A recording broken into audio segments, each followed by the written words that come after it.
Okay.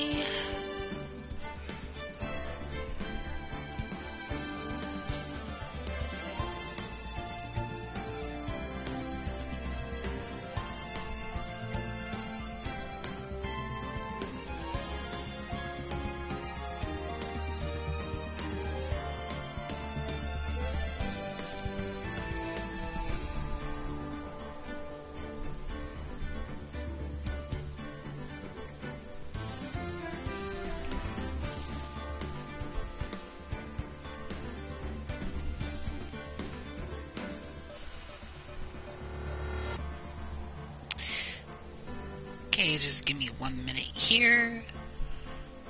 Just doing something real quick.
Okay.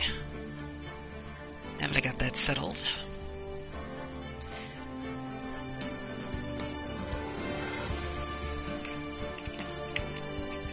Okay.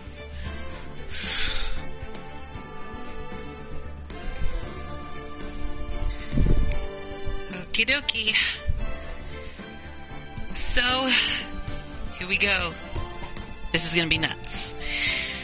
Good evening, everybody. Xenonite XC6 here, and welcome to part 18 of my Let's Play of the Phoenix Wright Ace Attorney Trilogy.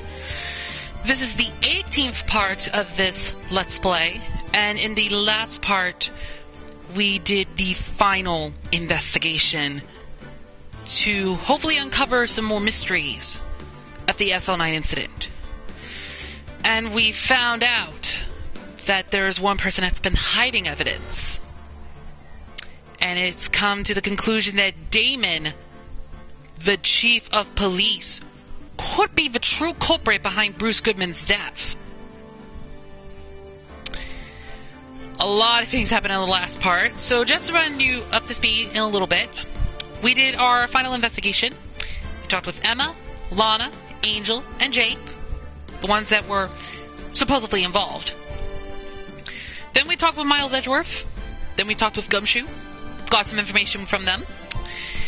And also then, we also got into Damon's office a couple times.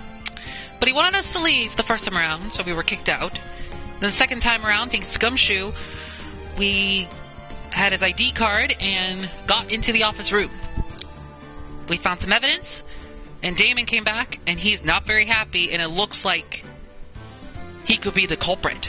But then he had a talk with Emma, which I believe Emma's going to testify in this part, because I think Damon must have told her some things, and this is going to be crazy.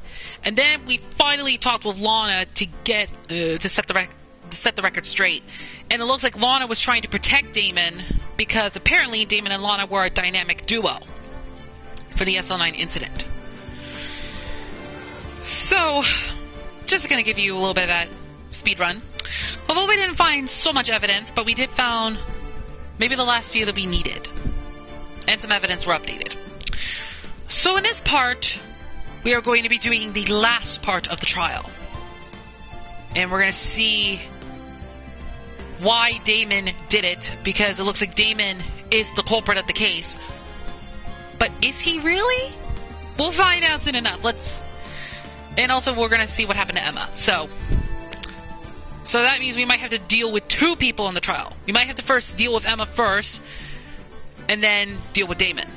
because they're probably both going to testify at this point. And I'm hoping there's no last minute plot twist or whatever, like at the end once we get through this. Because I think this is supposed to be the last thing we gotta do in the first game of the Phoenix Wright Ace Attorney Trilogy before we move on to game number 2 of the Phoenix Wright Ace Attorney Trilogy. So, let's just go ahead and get this started. Let's commence the final day. And some evidence has been updated, which includes this one, and I think this one as well. Oh, no, that wasn't updated yet. Okay, but the switchblade was updated. I guess we're going to have to see how everything's going to play out. This is a defendant lobby, alright, but there's no defendant. I've been trying to reach Lana all morning. Where could she be? And where's Emma, for that matter? It almost seems as if something's been happening behind the scenes. Oh, Edgeworth. Edgeworth! Knowing you, you've already figured it out. Who the owner of the 7777777 ID number is, that is. Well, I have a pretty strong hunch. Looks like I'm not the only one who's figured it out. You know, the only reason this trial didn't reach a verdict yesterday is because there was still room for doubt regarding this ID record. If that number does belong to whom you suspect, then no doubt will remain. After all, he hasn't been officially charged with anything. True. Not yet. In any event, once all doubt has been removed from that list, I can call for a ruling. 5 minutes, right, and Chief Prosecutor Skye will be found guilty. But she didn't do it! I figured you'd say as much. That's why I came here, to hear what you have to say. This is the first time he's ever done something like this. Lana's hiding something, and the only way we'll ever know the truth is to draw it out of her. The truth? Everything goes back to the SL9 incident. Don't be stupid. Today's the last day of the trial. We don't have time to reminisce about the past. That depends on you. If she's found guilty, you'll lose your only chance to find out what really happened. I'll think about it. See you in court, right? This is it. If I'm ever going to find out what Chief Gant has on her, it's now. Oh, I guess we're going to go up against Lana this time. I thought it was Emma. I think it's later on. This could be a long one. We'll see. Court is now in session for the trial of Miss Lana Skye. The defense is ready, Your Honor. The prosecution is ready, Your Honor. Normally, this is when the prosecution inputs forth its opening statement. But before that, the police chief has a proposal to make. Chief Gant.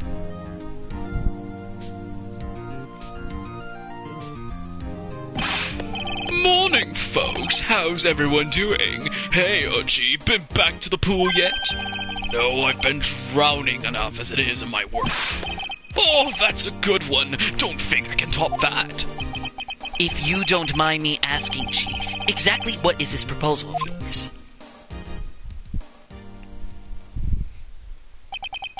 Lana, that is to say, the defendant, has asked me if she could speak directly to the court. She wants to do what? Having heard what she intends to say, I feel she should be granted her request. In the end, it should save everyone a lot of time and trouble.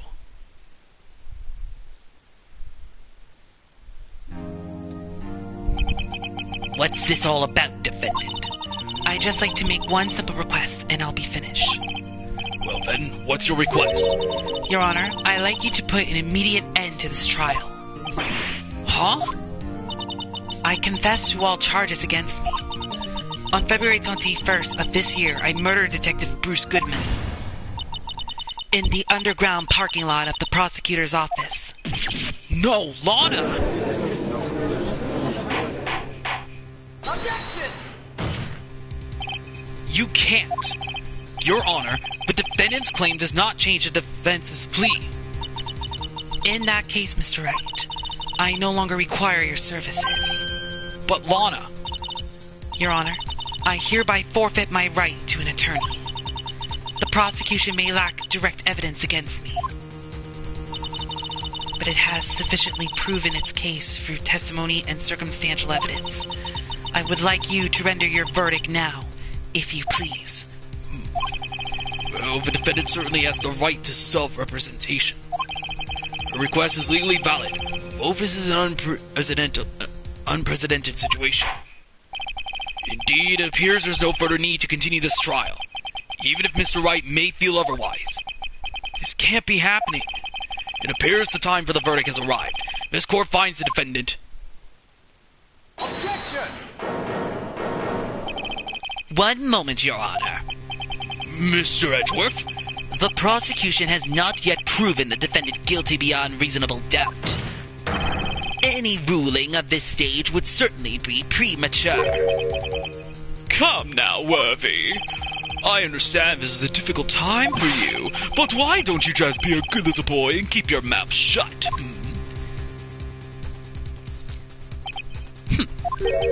I don't think I care for your tone, Chief Gant. What?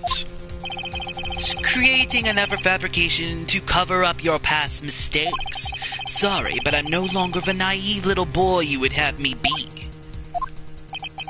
With this sudden confession from the defendant, it's obvious to me some kind of deal was struck behind the scenes.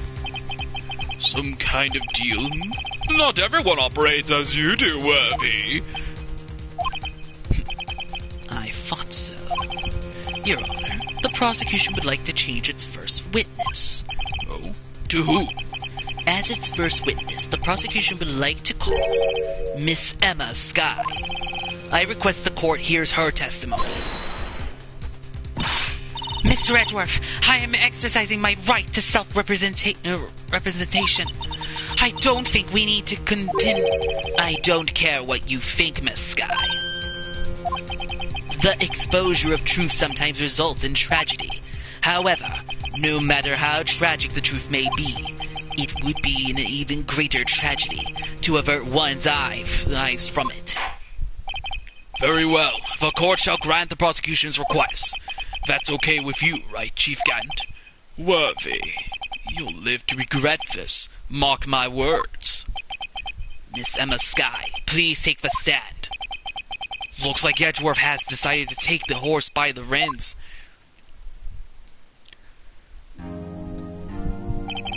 Now then, witness, please state your name and occupation.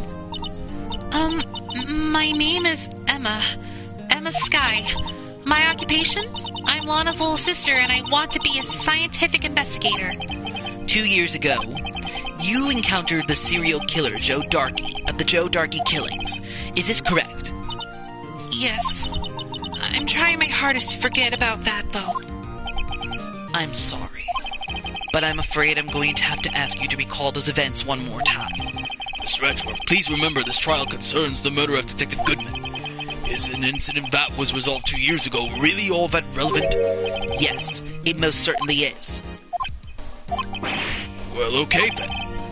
You sure gave in fast. Now, please testify about what happened to you 2 years ago. Night-night. The trip to yesteryear has finally begun. It's bound to lead to the truth behind this trial. 2 years ago. Okay, so first we gotta solve what happened 2 years ago. That's the first thing we gotta do. I was waiting in my sister's office that day. A man came running in and took me hostage. Niall Marshall rescued me, but I'll never forget what I saw in that instant. The man raised up his knife and stabbed Mr. Marshall in the chest. It's a good thing you weren't harmed. I passed out. I don't remember much. That's understandable. However, please tell me, Miss Edgeworth, what does this testimony have to do with Detective Goodman's murder? That will soon become apparent, Your Honor. You've got to admire him for his courage, considering he has no evidence. Very well. The defense may begin its cross-examination. Okay.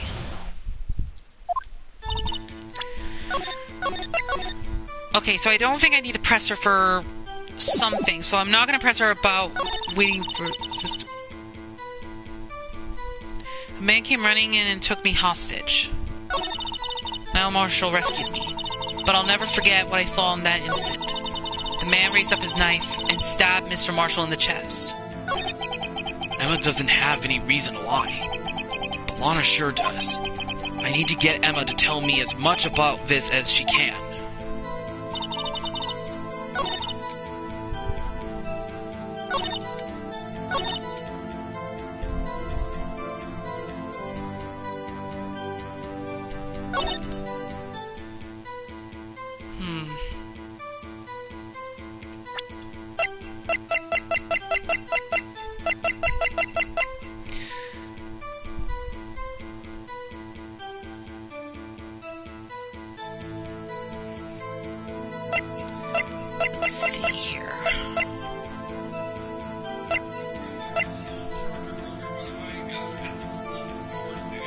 No, it's not my charger.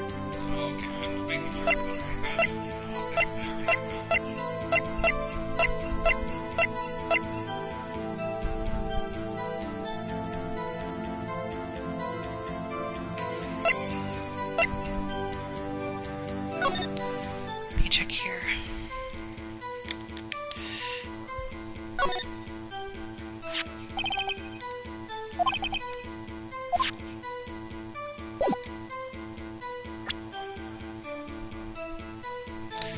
Okay, let me save first before I do anything. Okay, it has to be when she says the man raised up his knife and stabbed Mr. Marshall in the chest, because I don't think that's correct.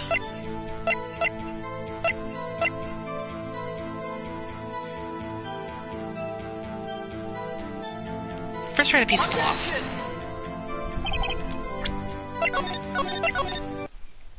Okay, it wasn't that.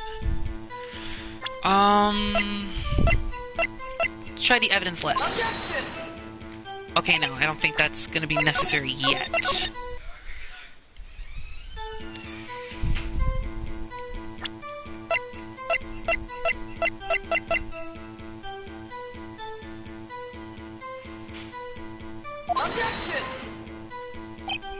Trying to see which one's the correct evidence, unless I gotta press her. I might have to, I don't know. We'll see. Hang on.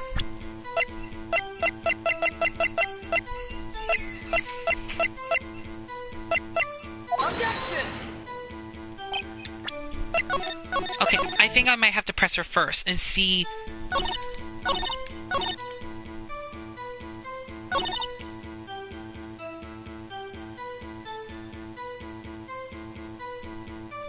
Hold it!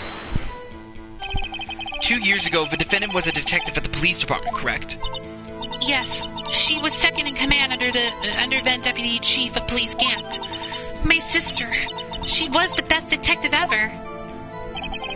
Yes, I remember. Deputy Chief Gant and Miss Skye used to be quite the pair. I believe they shared the same office.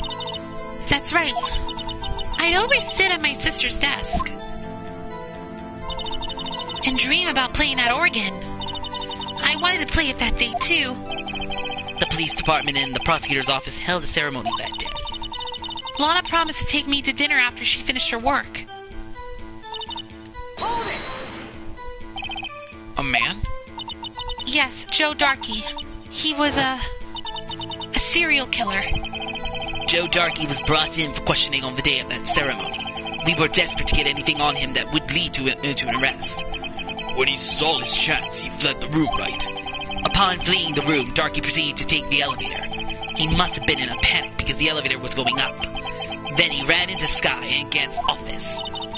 There was a lot of noise coming from outside, so I opened up the door to have a look. That's when I saw him. Hold it! What was the prosecutor doing there? That day, there were two people present during Darkey's questioning. Deputy Chief Damon Gant and Prosecutor Niall Marshall. Almost forgot about Gant. Niall Marshall had just received the King of Prosecutors Award. Young and dedicated, he went straight to the questioning room after the ceremony. I assume that would also be why he was the first to run after Darky. When Darky grabbed me, I thought it was as good as dead. That's when Prosecutor Marshall came running in? I don't clearly remember what happened then, but...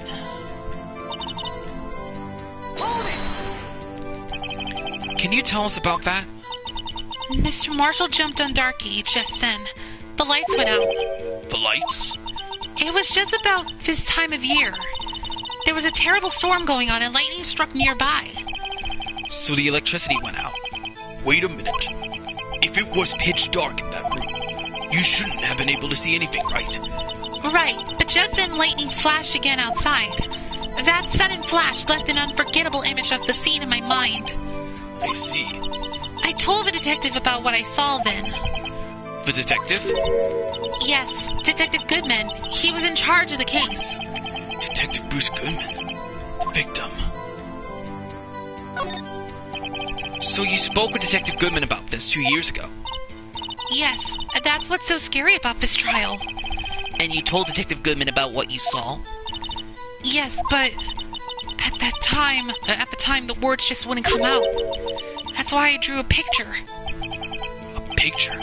Yes, I think she mentioned that before. Well, Mr. Wright, have you heard enough? This picture the witness drew. I believe it has a very important meaning.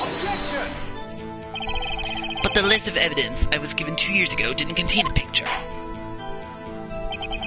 Witness, would you mind if we add this statement to your testimony? Yes, Your Honor. I drew a picture of that scene once, but it seems to have been lost. A man raised up his knife, and he stabbed Mr. Marshall in the chest. Okay, I think I know what I have to use. Because there was a picture on the one evidence list, so I think I have to use that. Objection! Mr. Edgeworth, this little girl put all her heart into drawing that picture. And yet, you would insist on denying its existence? Huh? Hey, I'm not the bad guy. All I'm saying is that as the prosecutor for that case, I wasn't handed such a picture. That may well be. But that doesn't mean it doesn't exist. Behold, this is the evidence list for the SL9 incident. Please turn it over, Your Honor. Turn it over? Turn it... Oh! What's this? Yes, what is that? Hey, that's it! That's the picture I drew! Indeed, two men appear to be wrestling here. What's the meaning of this? What are you doing with that list? Me?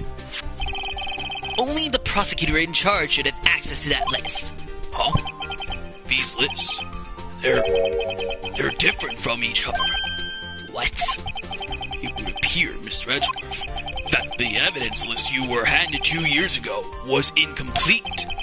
These two lists fit together to form one. You can see the marks here where they were torn apart from each other. So you see, Mr. Edgeworth, it's quite obvious what happened. 2 years ago, only half the evidence in that case ever reached you. What? What? Order, order! But Miss Sky, why did you draw your picture on the back of such an important list? Because that's what Detective Goodman handed me in the questioning room, Your Honor. Wait a minute. Let me save real quick. If this list was torn in half, then that means... Your Honor. Are you all right, Mr. Wright? Your eyes are bulging from your head. If the evidence list was torn in half, then there might be more of a drawing on the back of Mr. Edgeworth's list. Yes, that's quite conceivable. Mr. Edgeworth? It's possible. Let's see. Is something wrong? Do you even have to ask? Sorry, Your Honor. There is indeed something drawn on the back of my list. It's that thing.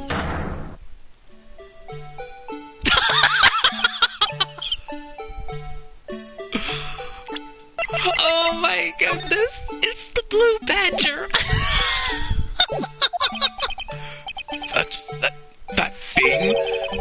That thing that was dancing in the evidence room. Clearly, this act of vandalism is the work of a certain chief of detectives. I guess he was out of scrap paper. Emma's like, gosh dang it. Evidence list restored and updated. List of the evidence in the SL9 incident. Half of this list was found in Gant's desk. Very well, witness. Will you please testify about this picture you drew 2 years ago? Huh? Oh, yes, sir, Your Honor. What's wrong with Emma? She seemed to be thinking about something when she was looking at the picture. Emma's picture. This is the picture I drew 2 years ago. The flash of lightning was so bright, all I could see were shadows. After that, I must have fainted. This picture shows exactly what I saw in that instant. To think a flash of lightning could burn such an image in your mind. Thanks to that, though, she was able to show us exactly what she saw. Well, I don't see any contradictions here. This clearly shows Joe Darkey about to murder prosecutor Niall Marshall. The defense may now begin its cross-examination.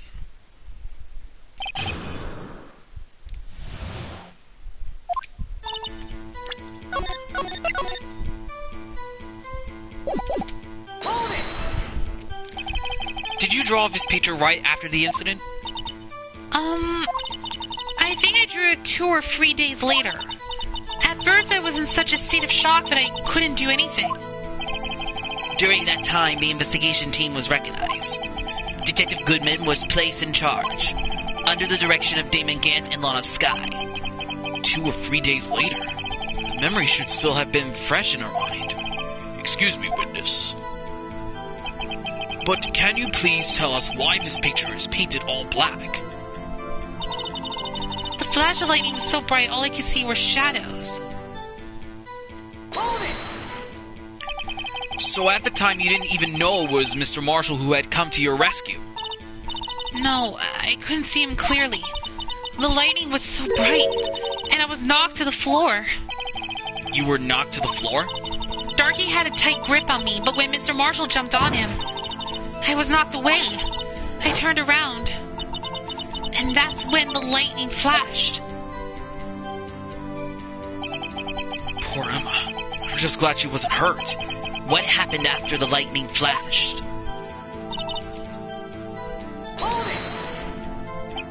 You mean you didn't see the actual murder take place? No, I'm sorry. The flash of lightning only drove off the darkness for a split second. Not only that, but the trauma of the situation understandably caused the witness to faint. Do you really need to torture this girl any further? What? Hey, I'm not the bad guy here. Anyway, this picture. This picture shows exactly what I saw in the instant.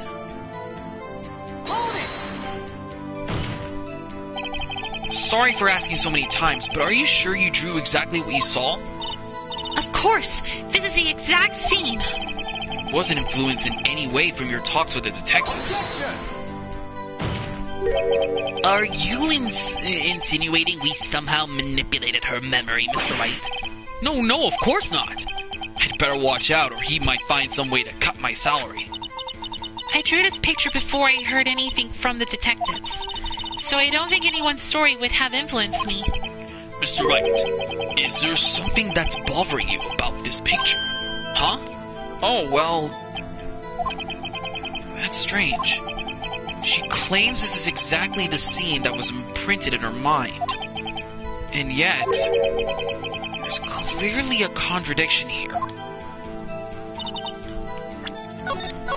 Yeah, there is a contradiction on that one. Okay. So the contradiction is the picture. So let me save again. Let's see. Was it...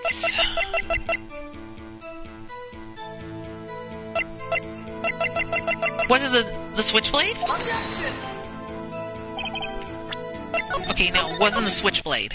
Okay, I was just making sure if it was the switchblade real quick. Okay,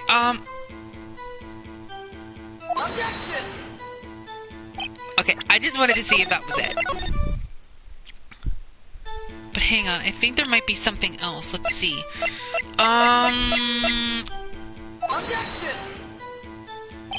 Okay, it was in the jar.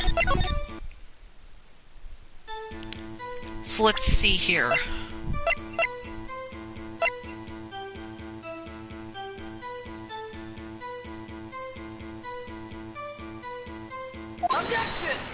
Oh, it's the autopsy. I hate to be the bearer of bad news, but this picture the witness drew contains a blatant contradiction. What? But I still remembered it just like it was yesterday. Mr. Wright, perhaps it would be faster if you simply pointed out this contradiction for us. What part of this picture contradicts the autopsy report?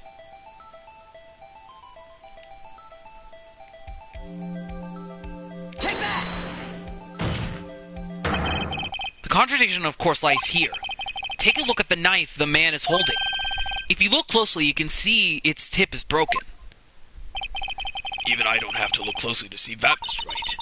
But Mr. Wright, look at the evidence. See the murder weapon? Its tip is broken too. If I recall, the tip of the knife was found broken off in the victim's body. It was the conclusive piece of evidence that proved Joe Darkey was the murderer. I'm afraid it's not so simple, Emma.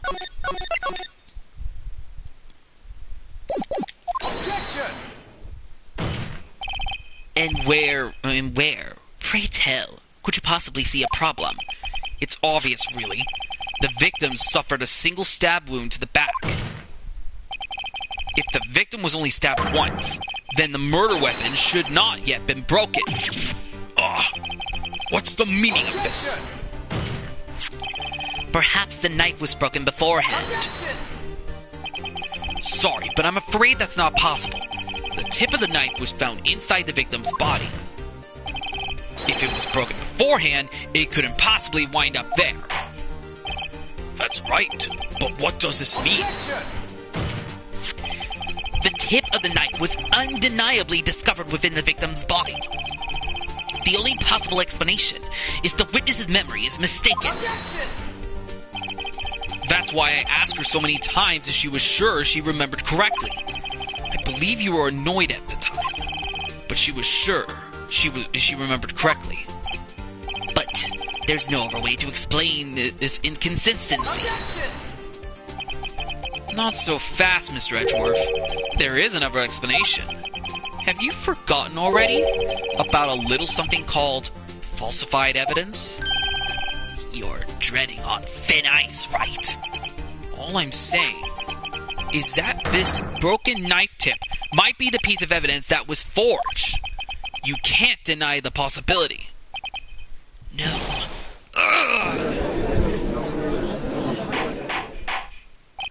Order, order, order. Are you saying the investigation really was corrupted? Your Honor, please allow me to once again go over the events that took place the day of the murder.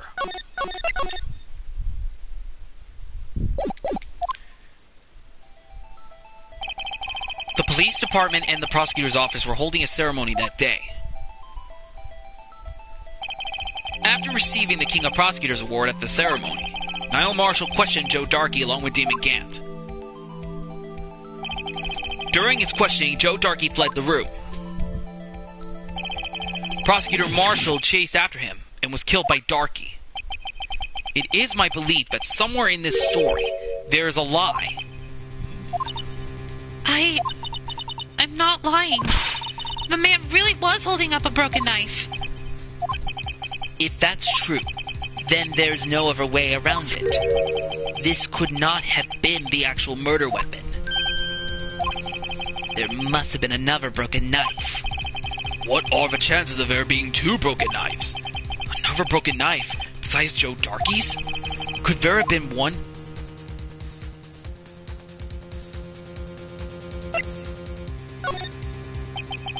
If the witness is this adamant about the accuracy of what she saw, it can't just be explained away by a simple observational error. Mr. Wright. In that instant, Emma really did see a broken knife. I assume then that you have some information about this other broken knife? What if it was the trophy? Could the trophy be the second knife? If so, please feel free to enlighten us. The murder weapon was already broken prior to the murder. There's only one way. Take a look at this. Here's the real murder weapon. If anything's broken here, it's you. Huh? I'm sure this must all be very amusing to you, Mr. Wright. Okay, that was not it. Jeez.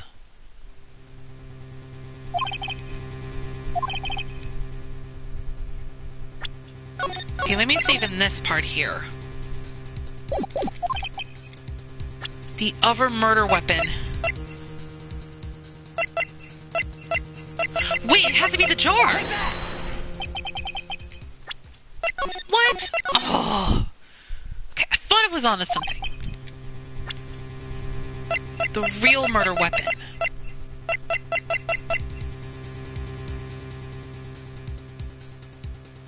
The screwdriver?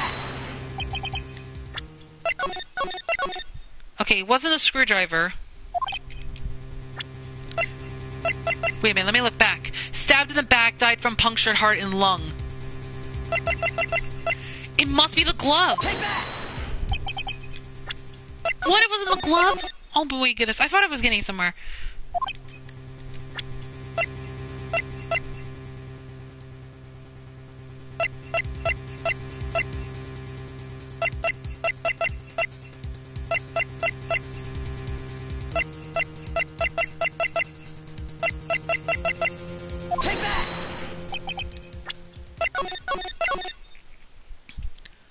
What was the real murder weapon? I tried that. This one's definitely not it. Okay, so it's gotta be one of the more further evidence. Piece of cloth? I thought it was the piece of cloth. I don't get why I was thinking that. Okay, what is the real murder weapon?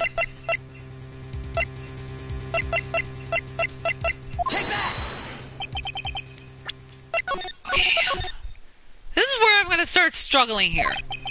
Take a look at this. Here's the real murder weapon.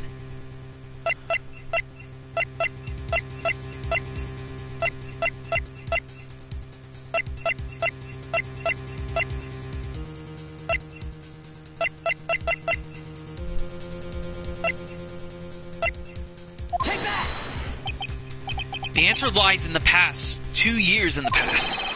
Right here inside this picture. This is a picture of the award ceremony. What is it, Mr. Edgeworth? It's the broken murder weapon. Notice the award Prosecutor Marshall is holding. That's a broken knife. As we earlier concluded, the knife in the drawing was not Joe Darkey's knife. That being the case, the knife that witness saw was in all likelihood from this award. Order.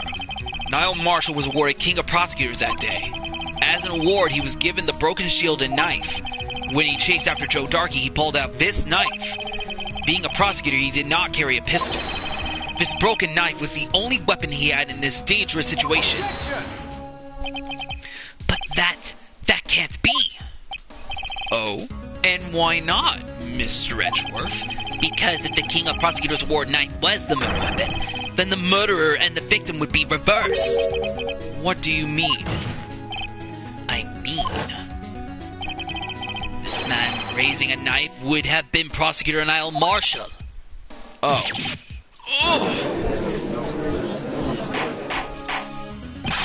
But the prosecutor was the one who actually died. That's true. What's going on here?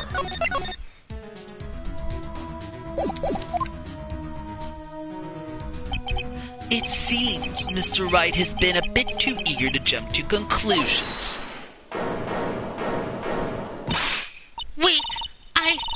remember now. I remember everything. Witness? Mr. Edgeworth, What is it? could you show me your evidence list again, please? This list? The one with that picture scribbled on the back?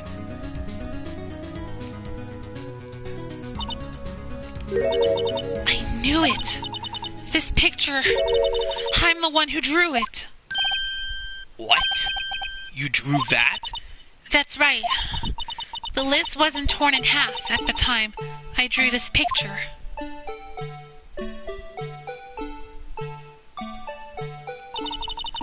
All this time I've been trying so hard to forget. I must have locked this part away deep inside me. Perhaps it would be best if we added this to the witness testimony. Would you please tell us what you recall, Miss Skye? Yes, Your Honor. First the knife mix-up, and now the blue badger? This should be interesting.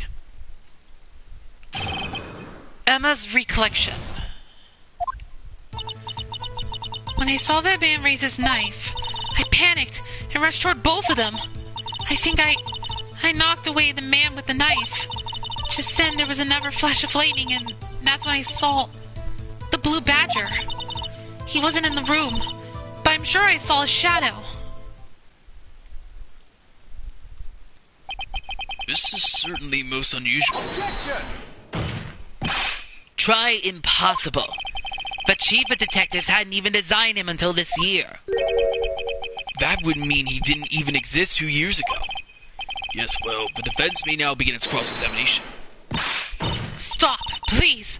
Don't pursue this any further. Lana, what's the meaning of this?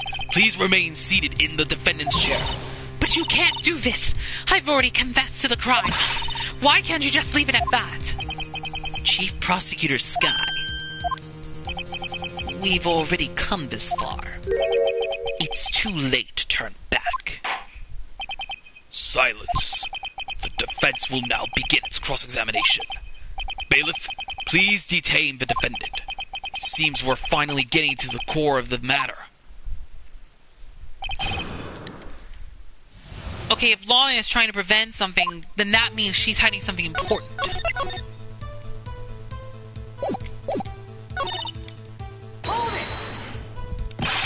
Why would you do something so dangerous?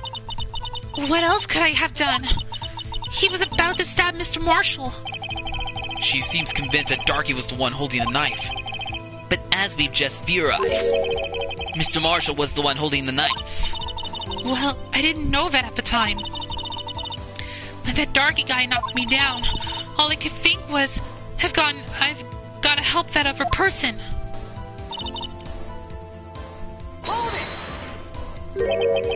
What do you mean you think?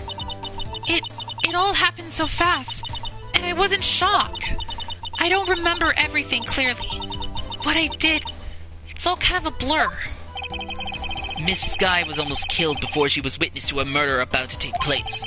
With so much happening in a matter of seconds, a little disorientation is only natural.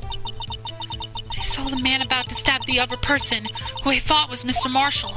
I knew I had to stop the man with the knife. What you did was very brave, young girl. So then what happened next?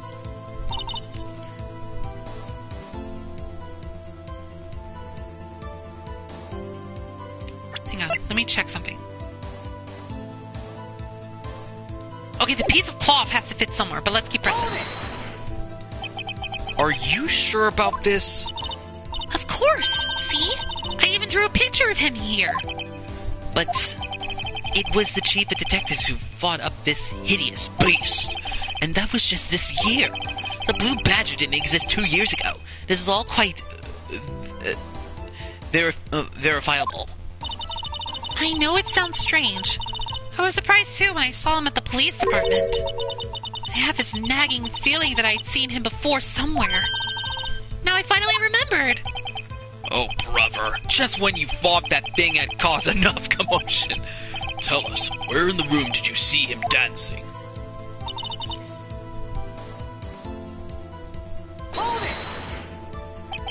His shadow? So you mean you didn't actually see his face? With its winning smile and all? That's right, but I still remember it. He had 3 creepy horns. This is pointless. That thing couldn't have possibly existed 2 years ago. The witness must be mistaken. That may well be. But what's important is what caused her to think she saw what she did. Oh, and I suppose you have an explanation? If so, then by all means, please tell us what this shadow really was.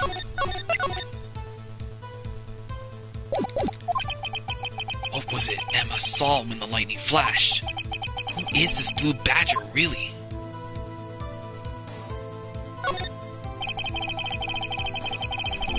The blue badger hadn't even been dreamt up when Emma drew this picture, yet she's certain she saw its shadow. Ladies and gentlemen, it is the defense belief that on the fateful day 2 years ago, there indeed was something that looked similar to the blue badger. Something that is now sitting in this very room. Mr. Wright! In this room? Very well, Mr. Wright. Let me see it real quick. What is it that the witness saw in that instant? Please show us the mysterious blue badger look-alike.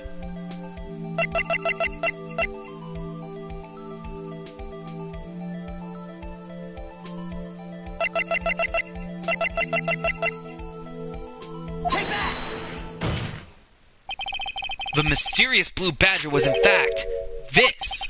But that's... what exactly is that? I believe it's some sort of jar. But Mr. Wright, that doesn't look anything like the blue badger. Indeed it doesn't. As it stands now, it's just a plain jar. However, what if we were to change our viewpoint? Our viewpoint? I've got to show them the correct angle to look at this from.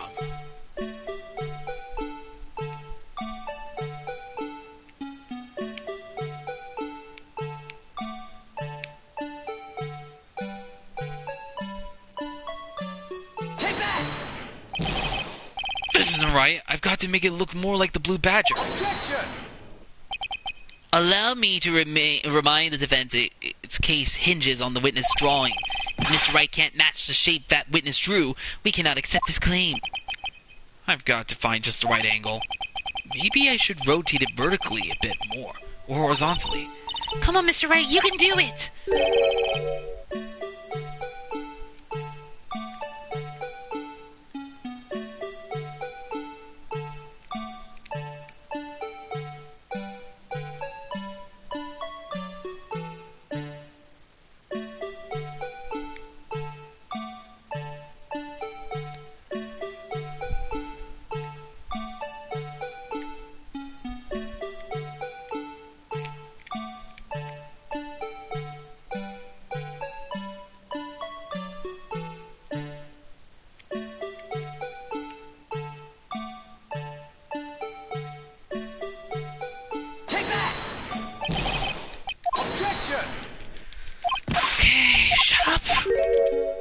Okay, good thing I don't have to lose any health points or whatever.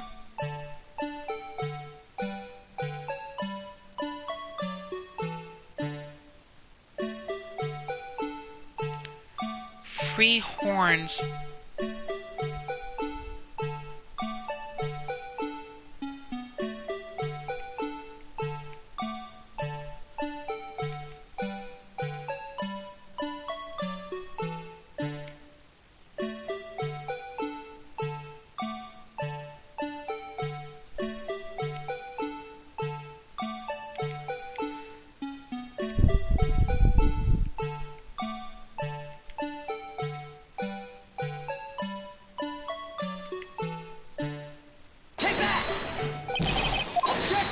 This is gonna be a long one.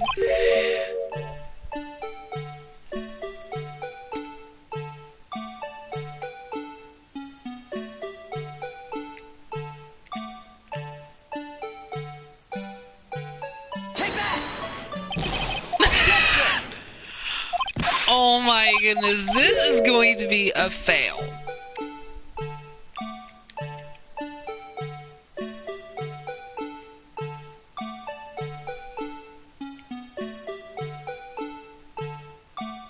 Oh my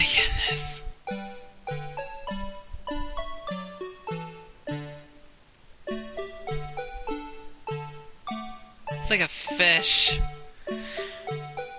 How am I supposed to figure this out? Let's see. 3 horns.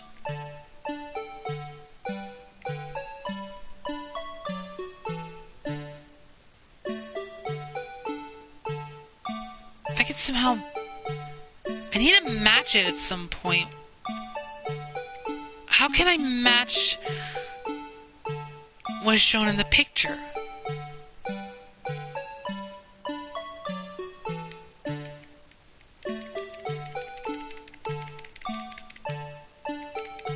Maybe the blood has to be the front part or whatever. Let's try this one. Oh my gosh! Yeah, how? Oh my goodness, why am I having such a tough time in these trials? Okay, let's see.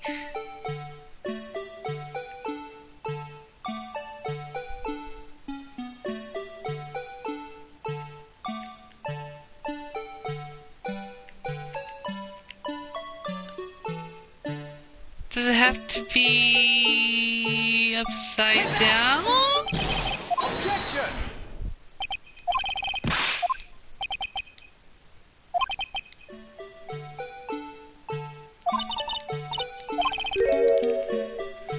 Yeah, how can I not solve this? This is ridiculous. This is gonna take me forever. That blood spot, though, that's gonna be the most difficult thing to figure that out, because that's in the way. 3 horns, according to what she said. What am I doing wrong? I hope I don't have to look this up, because I might have to at this point. Only for this one, anyway. I'm just hoping I don't, because I don't want to look it up. I don't want to look it up, okay? But if it comes down to it, I might have to. Okay, let's try this one. Oh my gosh. I am so glad I don't lose any health points in this one. Oh my goodness. What in the world is going on? Arg. Maybe, oh. Maybe this way? What? Come on! Crap! Oh my goodness, I don't want to be stuck in this all night. I want to get this trial done so I can... If I do have to look it up, I do apologize, but it's just, if I can't figure this out, I'm hoping it's not, like, too obvious, like, oh, it's so obvious, you idiot!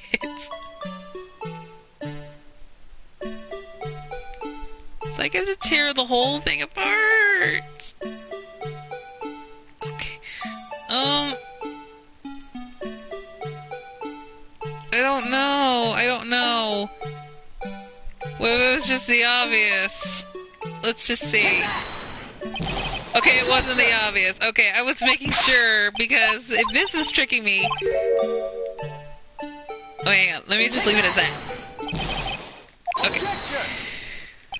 Oh my goodness. So many fails! Oh my goodness gracious. Arg. Oh, wait. What if it was one of these angles? No! Thought it was on the something. Oh my goodness. Okay, what about the other... Well, no, it wouldn't look like a horn then. What am I supposed to do? I am so lost and so confused. What if it was like this? Why in the world is this not letting me advance? Come on! It's almost been an hour, and oh my goodness, I'm failing miserably. Okay,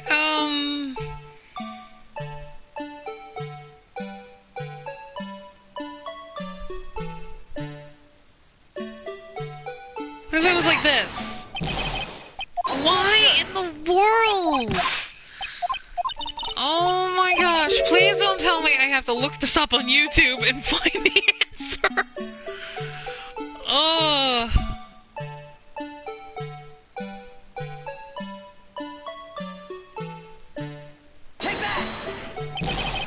I think I've already tried that already. Oh my gosh, what am I doing wrong? Okay.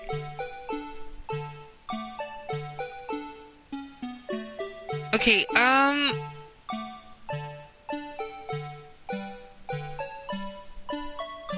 maybe if I turn it like this? What am I doing wrong? Or do I have to do it in reverse angle?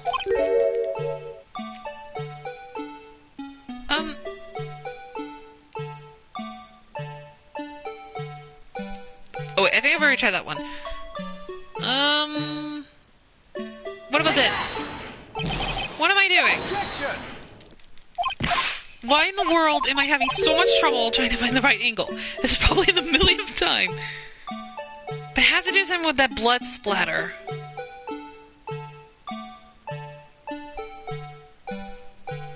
Maybe...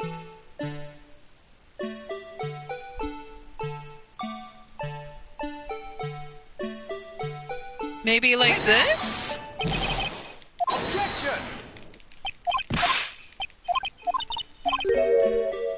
This is going to be bad. I have no idea. I might have to look this up. Okay, let's try this one.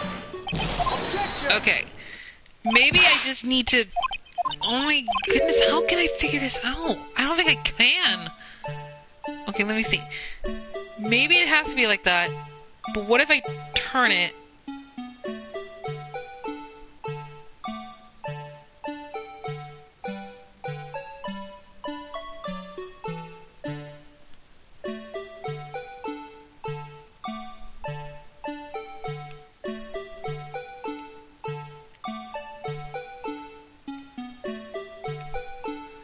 I have no idea what I have to do.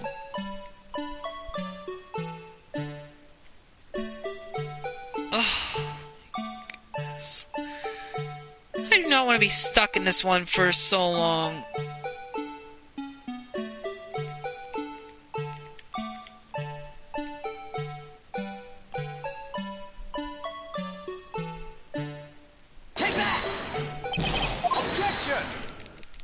Oh my gosh, this is like the 10th millionth time already. Okay, I am stuck. I don't know what to do.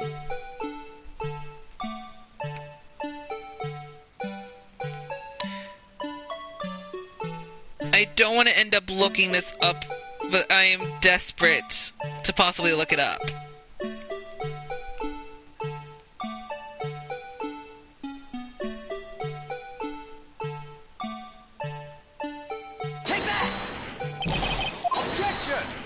Please let me be right. Okay, this has almost been an hour, and well, it's almost been an hour since I started this, and I'm already lost. I want to finish this trial up. Dang it. Okay. Oh my gosh, what could match this freaking thing?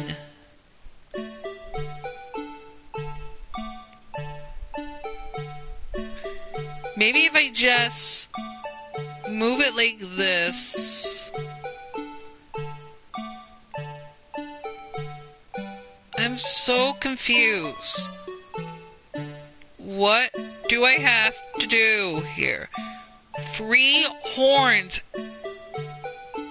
This way? No. Okay, I'm gonna try a few more times. 3 more times. If I don't figure this out within the next 3 attempts, I'm gonna look this up. Because I do not want to be stuck here forever. Okay. Okay. So let me figure this out. I'm gonna do it 3 more times to figure this out. And if I can't figure this out on my own for the next 3 attempts on this thing, I'm gonna look it up. I know I don't like to look it up doing these Let's Plays, but this, I'm going to make an exception. Let's see. 3 horns. I know probably it's the obvious answer, but what if it has to do with something with this blood stain? Because it has to do something with that blood stain. What if the blood stain's like the 3rd horn?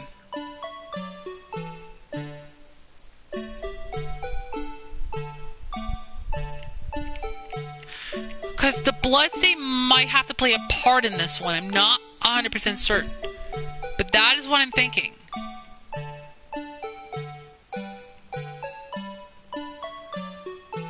This is like trying to solve like a lock combination or whatever.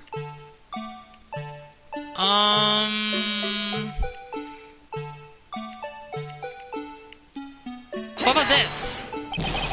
Okay, I thought I was onto something with that one. Okay, let's try this again. 2 more times.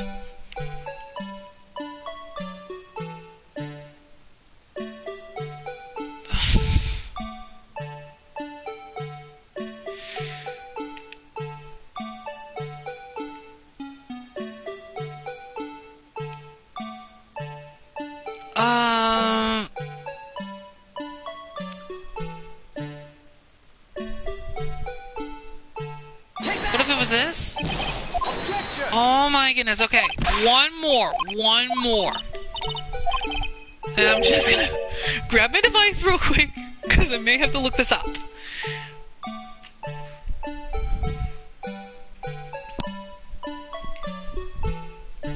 Okay. Before I do anything... Okay, one more time. If I don't figure this out within this last attempt, I'm gonna look it up.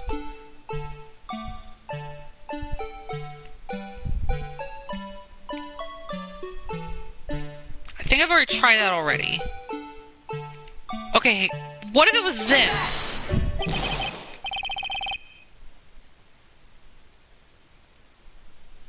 That's the tough part. I don't even know what. Okay, I'm gonna look this up right now and see. So, I'm gonna look it up. I know I shouldn't, but I'm gonna have to at this point. So, just give me 1 minute.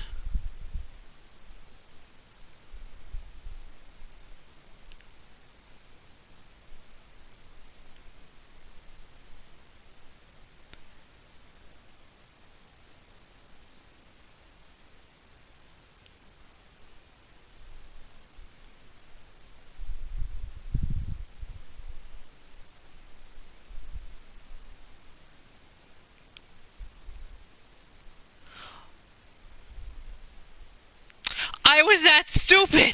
I knew it had something to do with the blood. Okay. So let me make sure I get this correct. So apparently, I have to turn this upside down. I gotta move this here a little bit. I just gotta make sure it's correctly angled. I may have to look at this a couple times, and I might mix it up a little bit. Was it like this? Oh my goodness. Oh my gosh. I am not going to be stuck here forever. Okay. Let me just pay attention. Okay. Oh, no. Why am I turning it around? Okay. So I first gotta turn it like this. Make sure it's like that.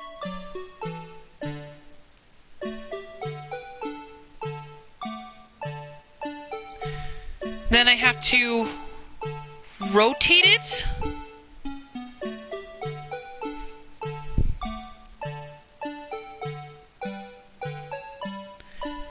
Like this. I think I'm supposed to get it like this.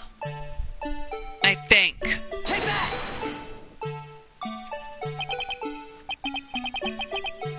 Okay. Yeah, I looked up a video. I had to look it up. I know I shouldn't, but I had to. Okay, so that was how it was.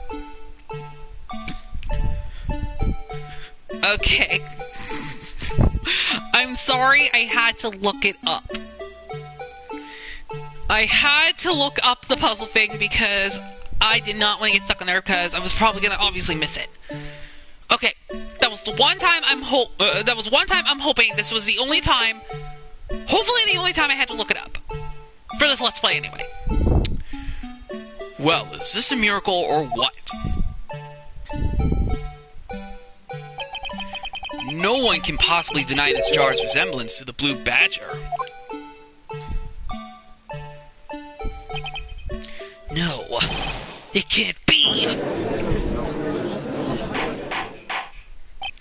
Order, order! The defense has proven its claim. The mysterious blue badger witness on the day of the crime was actually this. Although we all enjoyed Mr. Wright's dramatic performance, one question remains. I want to save so that way I won't have to go back. What's your point? What do you mean? So that badger thing was actually just a jar. That doesn't change anything. I'm afraid that's where you're wrong, Mr. Edgeworth. You see, this changes everything. Indeed. Very well then, please tell us. What's different now that we know the witness saw the jar?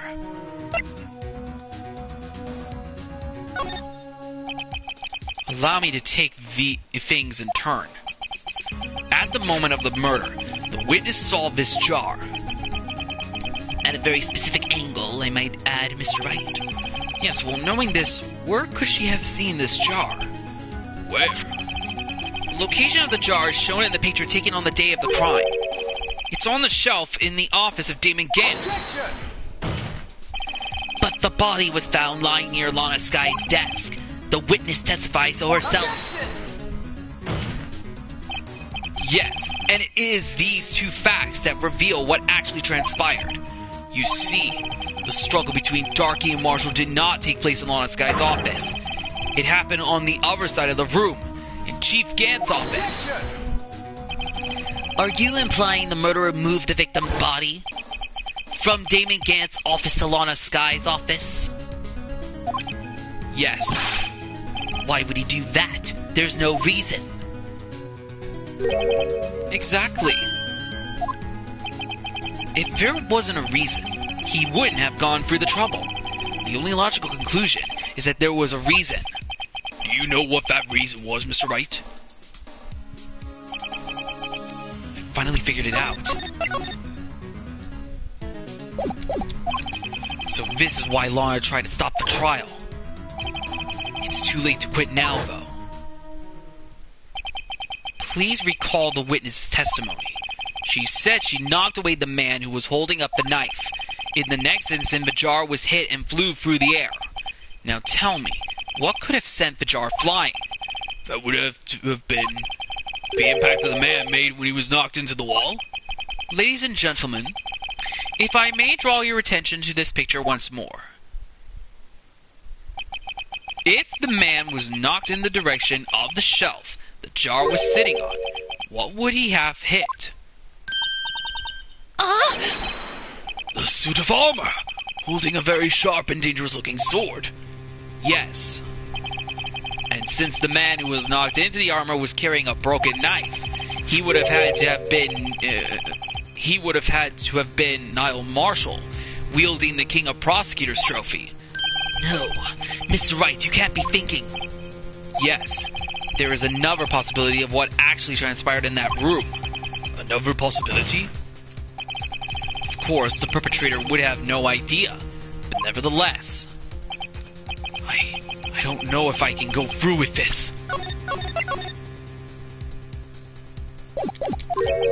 Mr. Wright, what's the matter? If events took place as the defense theorized, then the outcome is obvious. In that moment, assuming the man Emma Sky knocked away was actually Prosecutor Niall Marshall.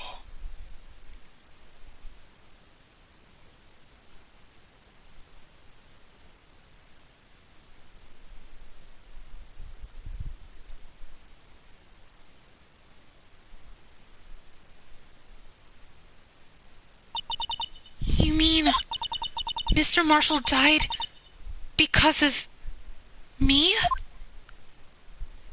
Uh-oh. No!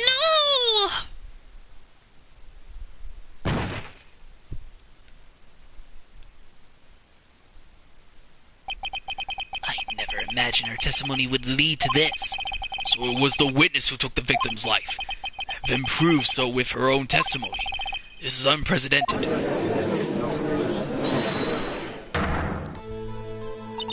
What? What are you saying? I'm sorry, Miss Sky, but given the circumstances... Joe Darkey murdered Prosecutor Marshall. How can you think it was Emma? How dare you try to pin the crime on her? Imagine that coming from you. If you recall, it was you who admitted to forging evidence 2 years ago. The reason you moved Prosecutor Marshall was to keep anyone else from finding out about what Emma did, wasn't it? I assure you, Mr. Edgeworth, I have no idea what you're talking about. If you hope to have anyone believe your insane allegations, I'm afraid you're going to have proof. Tell me, do you have any conclusive evidence that proves my sister killed Niall Marshall? That piece of cloth, it had to be it. Evidence? I'm willing to bet you don't. Yes, it certainly would be difficult to prove this with evidence. If we don't have evidence, then we'll have to rely on testimony. I'm afraid that won't work in this case. Both parties involved in the incident are dead. We certainly can't get dead people to testify. This has all been a wild goose chase from the beginning. Touché, Miss Sky. Of course, that only leaves us with one possibility. You mean there's still another possibility? What do you mean, Mr. Edgeworth? I mean the possibility that the victim has left us a message. For better or for worse, Mr. Marshall did not die instantly. He may have left behind the name of the person who took his life, in one manner or another. That's impossible. Well, Mr. Wright, this is the only possibility left to you. A message from the deceased. Does such a message exist? I've got to think back to the court record.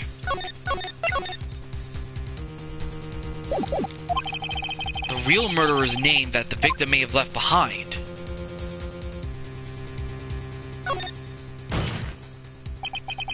This message from the deceased is already in our possession.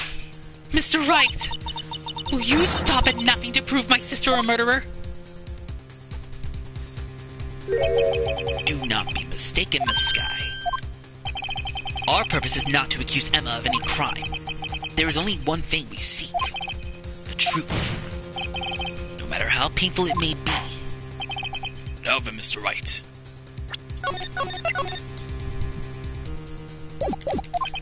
Please show us the piece of evidence that conveys a message from the deceased. This is the message from the deceased. Right. Now then, this is the message from the judge. Okay, I thought it was the piece of cloth. That was what I was trying to say.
Trying to figure out which one is it.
Come on.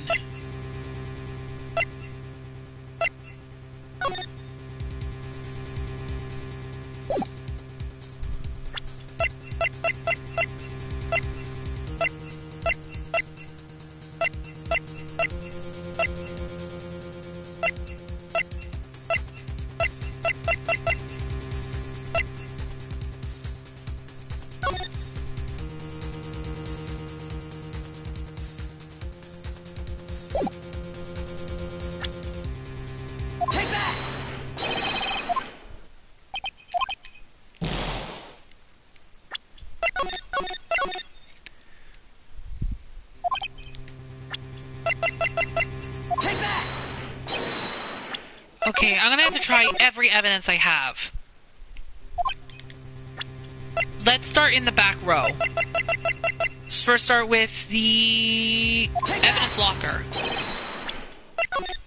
As long as Phoenix keeps saying this is the message from the deceased, then it's wrong. Okay, let's do the jar again.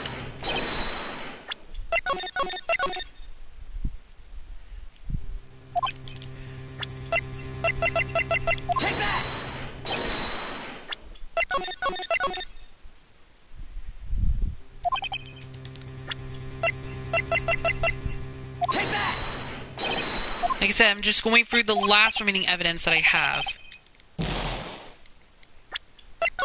Because right now, this could lead to something. SNI incident files.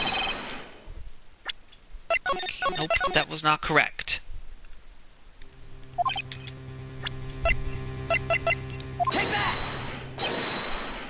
Nope, that was not correct either. Yeah, this is probably going to be a long episode. It's not the picture.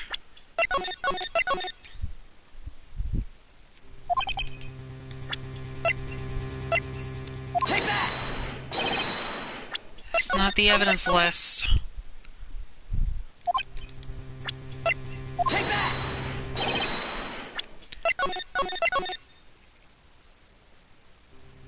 Okay, now I'm gonna try the first row. Let's do the King of Prosecutors. Nope, that was not correct. We all know Goodman's ID card is not correct, so that's not gonna be valuable. It wasn't Edgeworth's knife. I've already tried the Blue Badger, so the Blue Badger was not correct. It wasn't the parking ticket. It wasn't the autopsy. Goodman's note.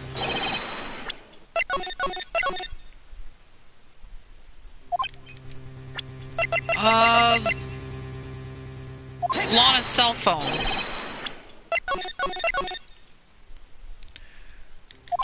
Okay. There's not any of these. So it's gotta be one of these left. Evidence room floor plans. Goodman's lost item report? No, it wasn't that.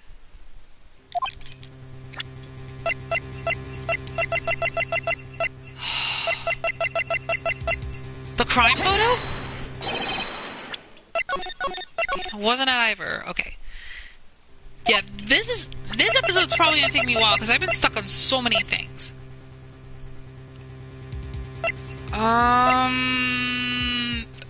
Victim's shoe.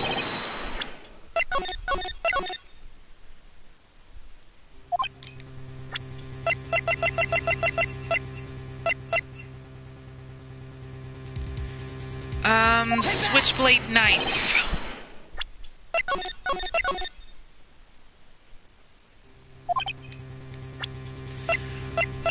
Okay, so it wasn't any of those. It wasn't those three.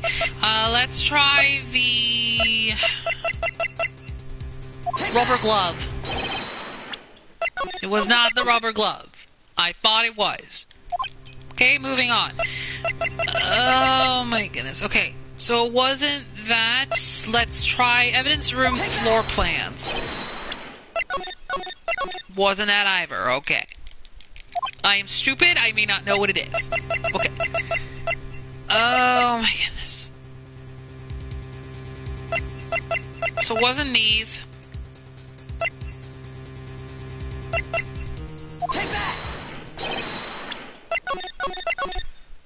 Do I not? How can I know the message? So it wasn't this one. The ID card record? Oh my goodness, what is it then?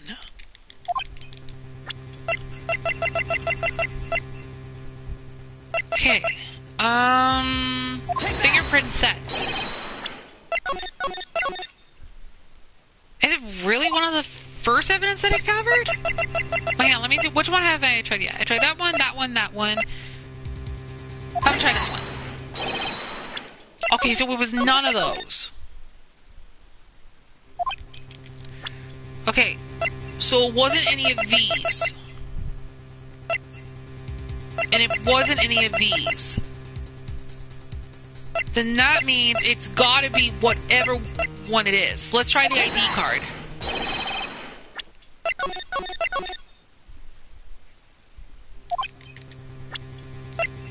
Okay, oh my gosh. I've already tried that one, that was wrong. I've already tried that one, that was wrong. Let's try this one.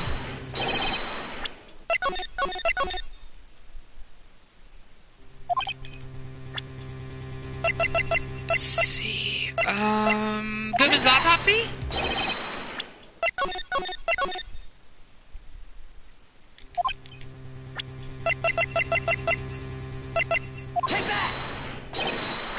Then what is it then?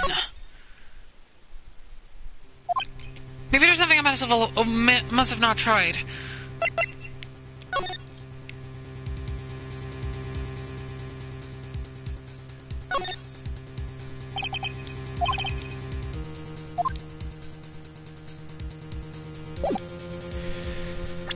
See, have I really tried every evidence?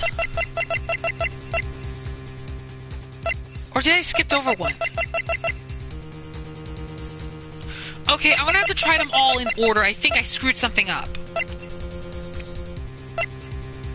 Please show us the piece of evidence that conveys a message from the deceased.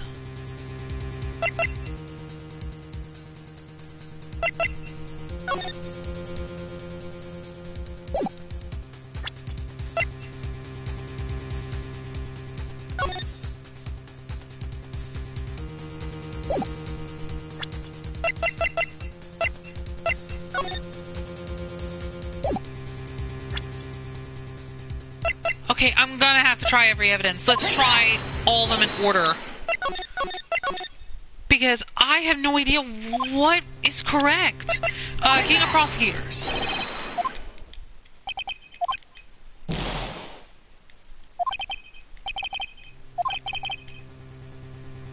If a dead person left behind a message, it would have to be written in form. That's the only logical conclusion. It has to be written in form.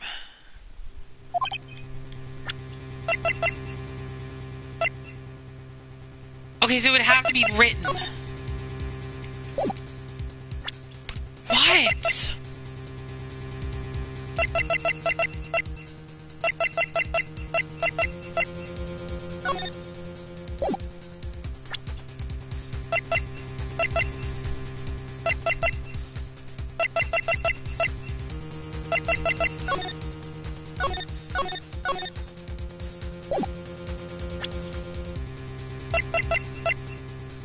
I'm so confused. I may be thinking too hard. I'm just going to try every evidence and see which pops up. Because I think one of them has to be a clue. I just can't think straight. I'm just gonna go ahead and try every evidence again. And see which one is correct. Because if I don't have that evidence, if I don't have the correct evidence, then I'm screwed. And trust me, I do not want to start over.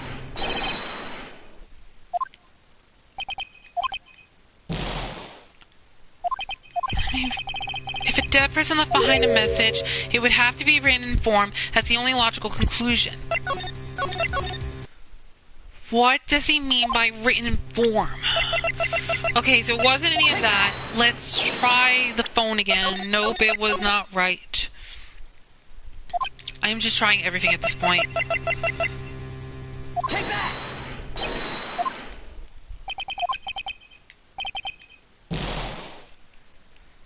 This is really gonna screw me over, is it? Because I don't know which is correct. Okay, let's try the second set.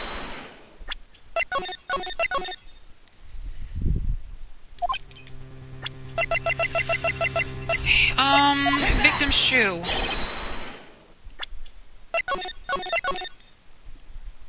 Please do not tell me I have to look this up again. Because if I do, I am not going to be happy.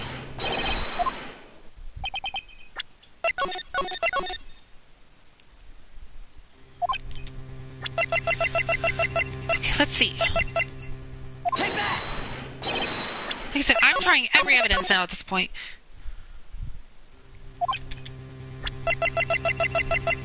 Please do not tell me that I don't have the evidence I need.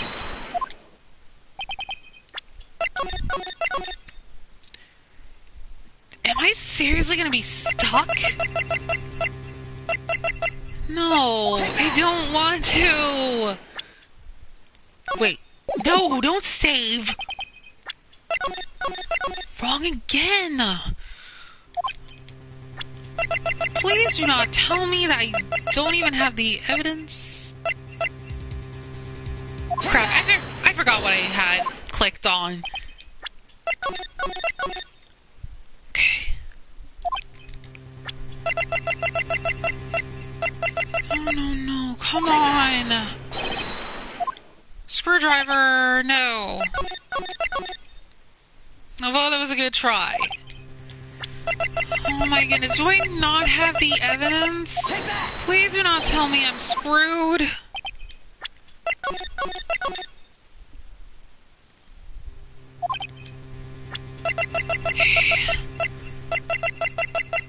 Wasn't that this one? No. As you can tell, I'm pretty much struggling at this point right now because I don't know what the frick is the correct evidence. Take that!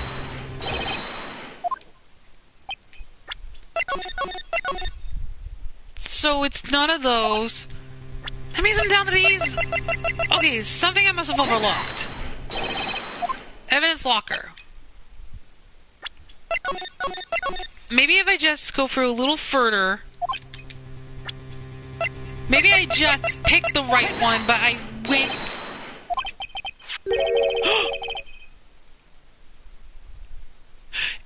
Oh my goodness! How did I miss that? It was. So I was right previously. Oh my goodness! I thought I was wrong. I thought I was wrong the whole time. I am so sorry. I was so stupid. Holy crap! It really was the jar. So I was right the previous time, but I thought it was wrong because it said this. I guess I'm thinking too much of the obvious. I wasn't even thinking clearly. I think that was what screwed me up. This is the message left by the deceased. This is that blue badger from before, right? Oh, is he going to just speak the killer's name? If that thing could, I'm sure it would. Looks like everyone's forgotten this is just a jar. A message was left here, on the surface of this jar. What do you mean? If you look closely, you can see a faint trail of blood on this jar. It looks like someone wiped the blood away. Yes, but notice. For some reason, the blood on some of the fingerprints was not wiped away. Yes, there's a line here, drawn in blood. So what you're saying is these dots were once lines? Prosecutor Marshall did not die instantly. He used the few precious moments left to him to leave behind a message. One that someone apparently wiped away. But blood must have seeped into the jar where the lines changed directions. Precisely so. All we need to do is connect these points, and the victim's message will become apparent. No. Mr. Wright, what kind of message did the victim leave for us? Your Honor, I believe these bloodstains will reveal to us the answer. I've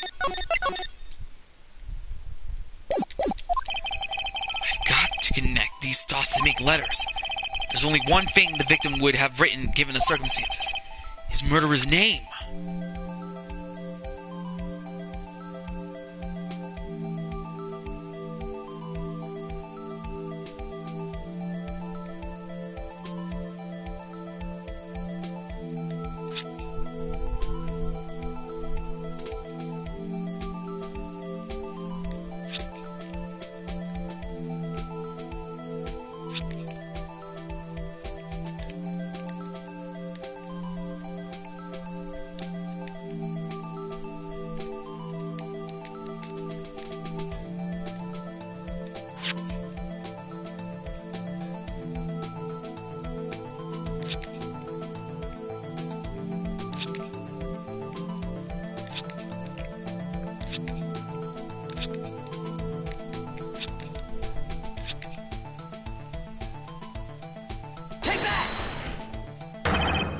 What do you think? I came up with this message.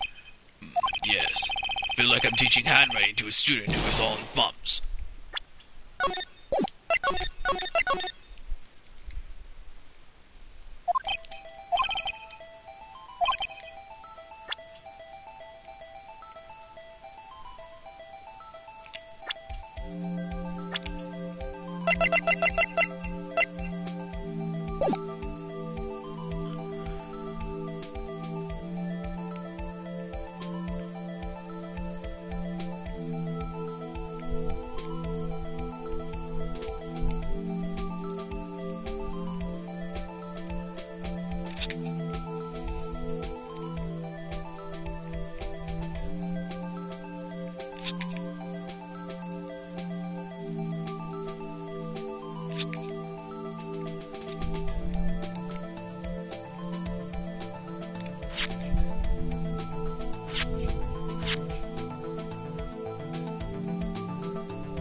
Ah, jeez, not again.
What am I doing wrong? I don't even get it.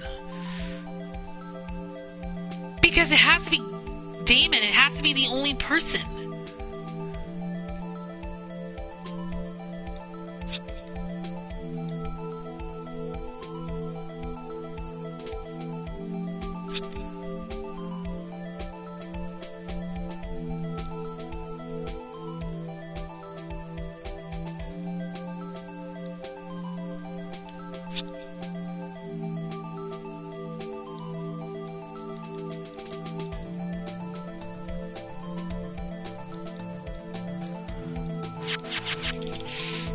Oh my gosh!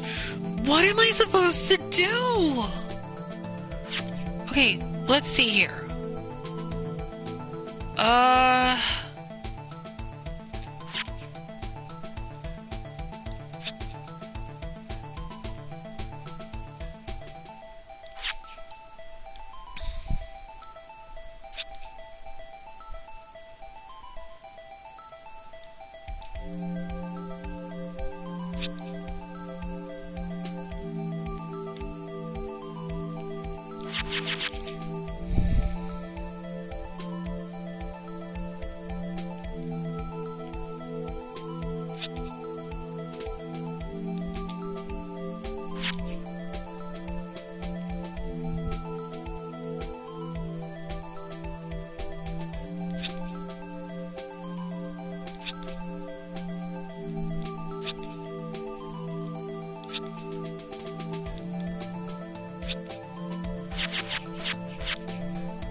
Please do not tell me I have to look this up again.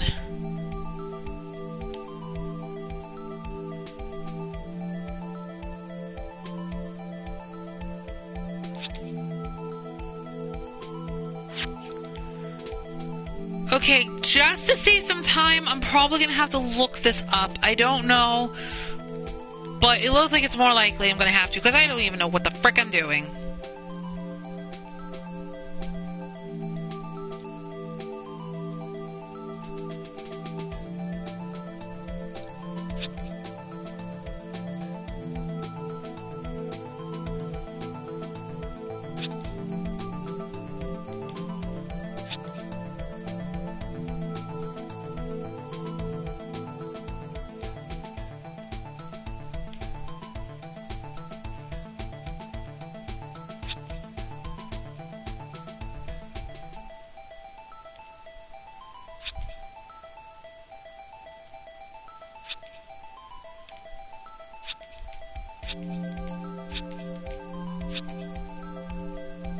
Take that!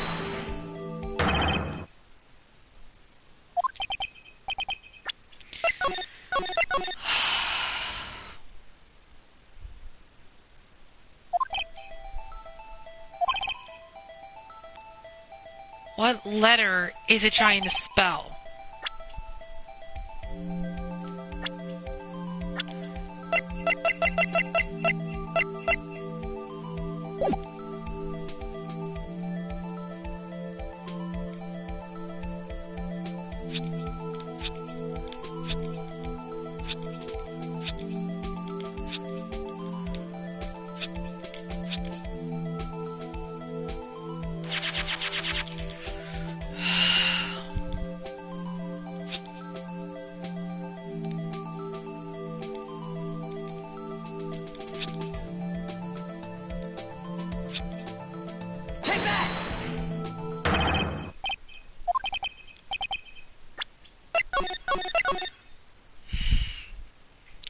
Okay, I'm gonna have to look this up.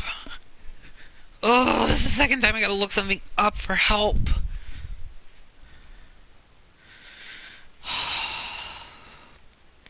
I'm sorry, it's just, I don't wanna it's already like 12:33 a.m.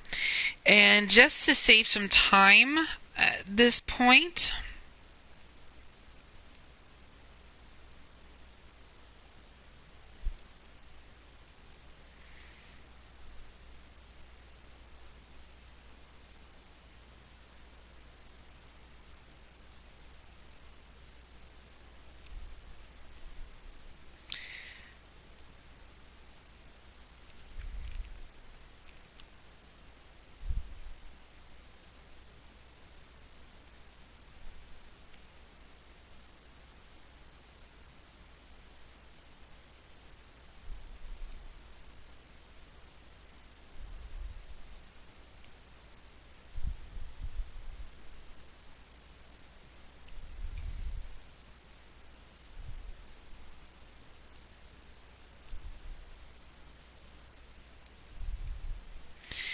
yeah, because right now I don't want to waste any more time.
Oh, jeez.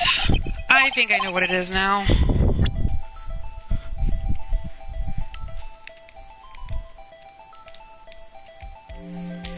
Okay, I was right about one part.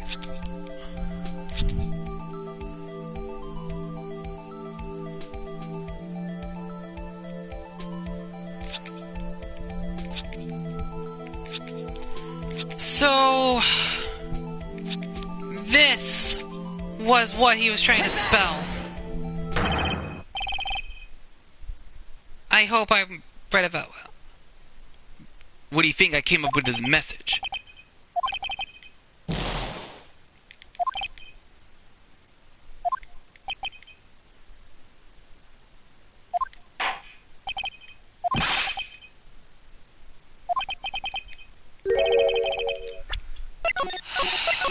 Wait, I think I did something wrong.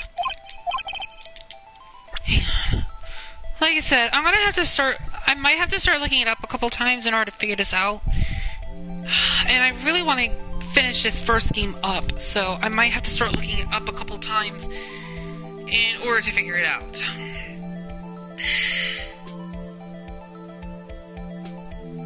Yeah, I'm sorry I have to keep doing that, but I have no other choice at this point right now, because I am just lost, I am just stuck. I hate these certain puzzles, because basically, they're driving me insane.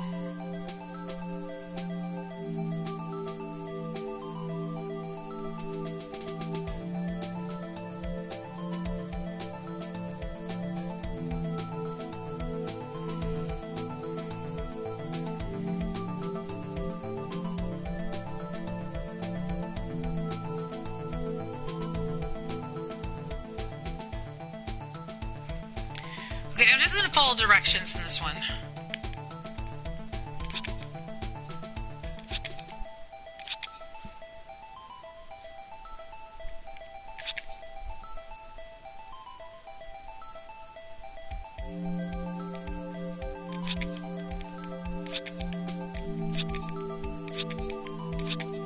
Take that!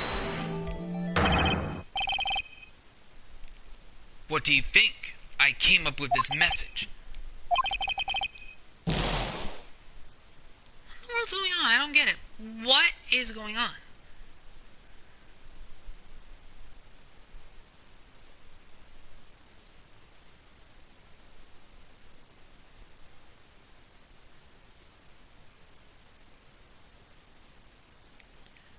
Oh, I see. I screwed up something.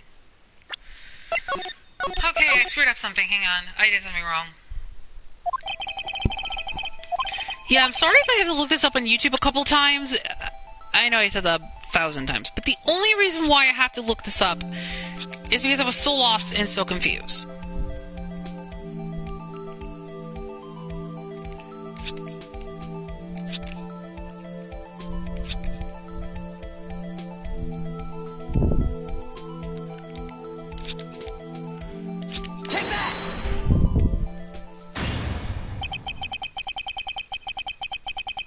Defense attorney's duty to prove their client's innocence.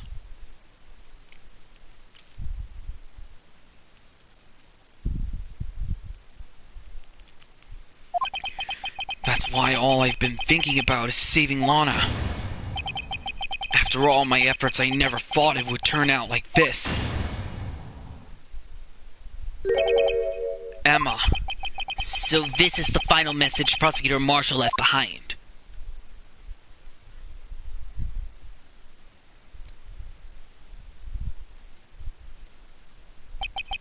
Of all people, she may not have meant it, but in the end, the one who took the victim's life was Emma Skye. So Emma Skye was the culprit of Niall's death. See, Worthy, can't say I didn't warn you. Chief Gant. Do you understand the implications of what you've done? What? What are you talking about? 2 years ago, Joe Darkey was sentenced to death. He was convicted because of his final murder. I believe you were the prosecutor in the case, were you not? Yes, Worthy. Because of you, an innocent man was sentenced to death. Not only that, but you used forged evidence to ensure his conviction. Objection! But Joe Darkey really was a serial murderer. That's undeniable. I'm afraid it's not important. Didn't you know we aren't defenders of justice? What? We're merely keepers of the law. Sentencing a man to death is no light matter. Even if there wasn't any cover-up or evidence forgery, ultimately the responsibility falls on the prosecutor in charge. Despite what anyone may say, this fact cannot be denied. What's going on at the prosecutor's office? They might have sent an innocent man to his death. How can he just stand there like it wasn't his fault? Order, order, order, order!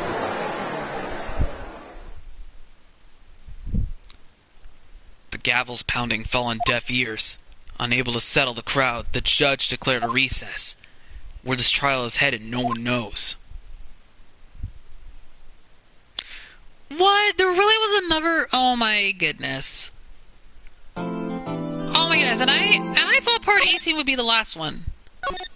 No, actually... We're gonna finish this. Let's keep going.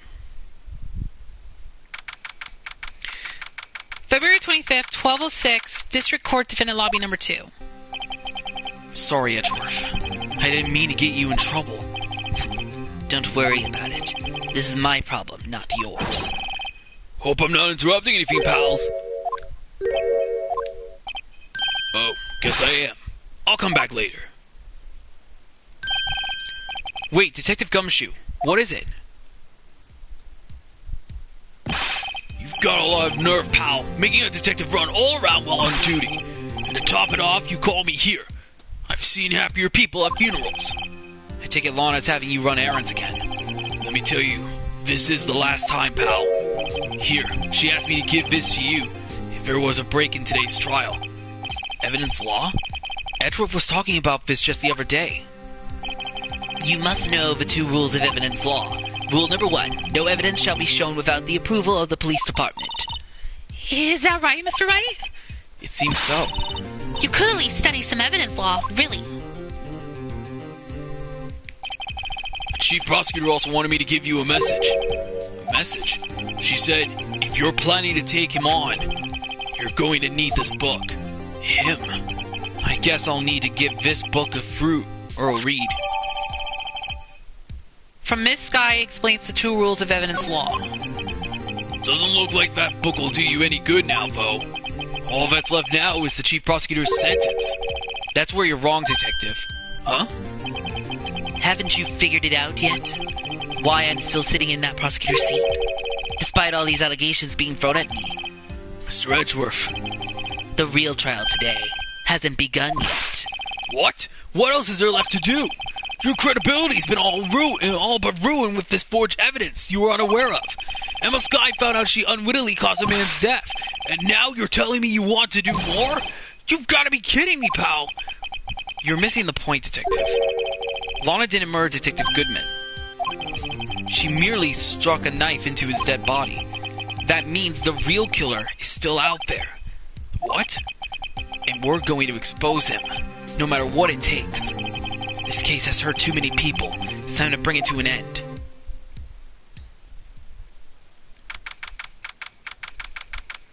February 25th, 1252, District Court, Courtroom Number 9. We will now reconvene for the trial of Miss Lana Sky. Okay, let's look at this book real quick. Rule number 1, no evidence shall be shown without the approval of the police department. Rule number 2, unregistered evidence presented must be relevant to the case on trial. Mr. Edgeworth? Yes, Your Honor. The Inquiry Committee is planning to impose harsh penalties for your actions. Thank you for the news, Your Honor. Yes, well, normally this is where the prosecution calls for witness, but, this isn't easy to say. You see, there is some concern that you, Mr. Edgeworth, may have, struck a bargain. You think I may have manipulated the witnesses? I didn't say that. It's just, you see, everyone has been talking and... Very well, Your Honor. I have a solution. Solution? That being the case, the prosecution will allow the defense to call forth all further witnesses. What? But there's no precedent for what you're proposing. Undeniably, this is an unusual arrangement, but a very effective one. It would prove that I haven't struck any deals with the witnesses. Mr. Wright, what do you say? Unbelievable. Edgeworth has found a way to continue the trial. Very well. The defense accepts the prosecution's proposal. Then it's settled. The defense may now call forth the next witness. Mr. Wright, you do realize this is your last chance. If you called the wrong witness, this trial is as good as over. Defense calls. The defense calls. The time's finally come to bring out the real murderer. Take that! Damon Gant. The defense calls Damon Gant to the stand. Damon Gant? What does he have to do with anything? As the defendant's partner 2 years ago, Mr. Gant has first-hand knowledge of the crime. I feel we should hear what he has to say about it. As luck would have it, he should still be in the courthouse. He would also be the least likely to have been manipulated by me in any way. Wouldn't you agree, Your Honor? True. All right. Bailiff, please escort Mr. Gant to the stand. Witness, please state your name and occupation. What is this? Some kind of practical joke? I was just on my way to lunch. Your name and occupation, sir. Worthy, are you sure you want to do this? Your name and occupation. So, you want to play hardball, eh? Please, Mr. Gant. Fine. My name is Damon Gant. I'm the acting chief of police. Now then, Chief Gant, the court requires to hear your testimony. Oh, righto. What's with the grim face? First, let's clear up this SL9 incident. Oh, you mean that time when Lana's sister murdered that prosecutor? Personally, I think it's been made pretty clear already. There are still some things unaccounted for. Oh? Like what? Like the role you played in all of this. Son, either you're very brave or very foolish. You are aware, of course, that a police chief has all kinds of weapons at his disposal. Weapons? Sure, take my testimony for example. I don't have to give it if I don't want to. What? Is that true? I'm afraid so. The chief of police has the right to refuse to testify. Of course, such an action carries with it certain risk. Don't worry, I'm not here to hinder your trial. Just remember, if this turns out to be a big waste of time, don't say I didn't warn you. Very well. The witness may now begin his testimony. SL9 incident. As I recall, Niall and I were questioning him that day. To make a long story short, we slipped up. That power outage didn't help either. When I went to my office, I found Lorna there. Apparently she had already arranged the crime scene. As you can see, I had nothing to do with the forgery. Is that when Darky was arrested? Him? He was lying on the floor unconscious.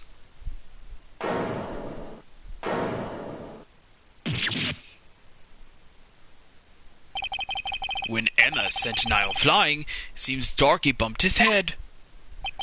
I see. Everything seems pretty clear out. If the police chief has the right to refuse to testify, then I better hit him hard and fast.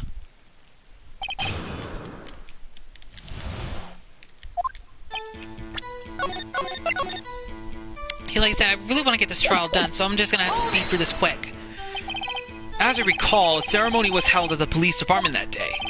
Yes, that's right. I guess you could say I'm a workaholic. After winning his award, Niall was all fired up too. That's probably what spooked Darky and made him run away like that. Was the defendant Lana Skye also present in the room? I don't quite remember. At the very least, she wasn't there when Darky ran for it. Hold it! So the two of you ran immediately after him, right? That's right, but Darky made it to the elevator first. So Niall and I split up. He went upstairs and I went downstairs. I guess you could say he got lucky. What's this about a power outage? Oh, that. The elevator stopped all of a sudden and I got the shock of my life. Well, probably not as shocked as Niall was when that knife went into his heart, though. That's not funny. Hold it! Could you tell us what you saw? It was a shocking sight. Niall and that serial killer were lying in a heap on the floor, all tangled together. Darky was also lying collapsed on the floor? Yes, apparently he hit his head and was knocked out. Next to them were those two poor girls, Lana and Emma. Lana was cradling Emma in her arms. Looking back at it now, she must have already known what her sister had done. Hold it! How can you know that? Because of the victim's body. It had already been moved. So that means you found the body near Emma's desk. That's right. I think you said earlier it was my suit of armor that really stabbed the prosecutor. Yes. Anyway. Hold it! So you're saying that the forgery had already taken place by the time you arrived at your office? That's exactly what I'm saying. I can understand how Lana must have felt, but moving a body and hiding evidence are inexcusable no matter what the circumstances. Is that how it really went down? Staring at the witness won't do you any good, Mr. Wright. If you're going to stare at anything, you'd be better off staring at the court record. Worthy, always a smooth talker. But which piece of evidence ties Gant to the forgery? Lana did admit to forging evidence, but that can't be the whole truth. Somehow I've got to link Gant to the incident.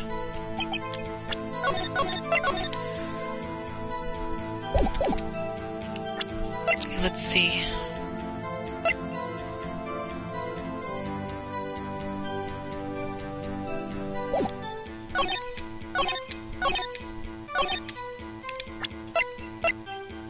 Objection! Okay, it was the piece of cloth. If you really had nothing to do with the forgery, then how do you explain this? What's that? And what's that on it? A handprint? Chief Gant, your explanation, please.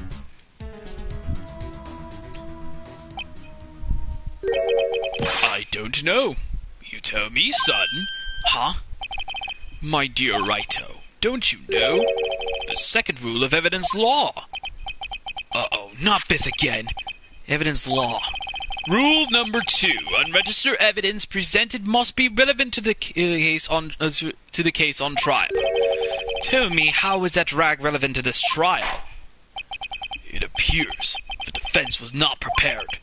I guess it's too early to use this piece of evidence. Please accept my profound apologies, Chief. Would you mind giving the defense another chance? Well, okay, I'll do it just this once, but only because you asked, OG. Thank you. I assure you the defense is terribly sorry. Haha. Yeah, sorry I didn't nail you.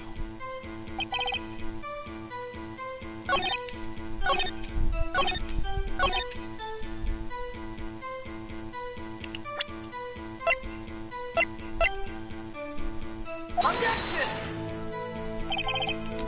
Wait a minute, what else did he say? Objection!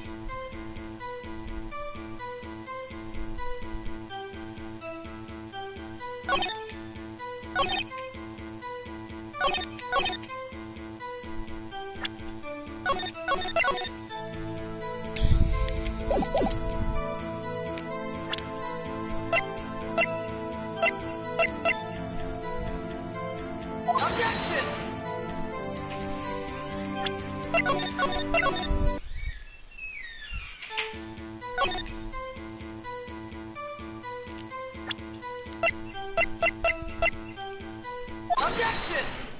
Oh, it must be the evidence list.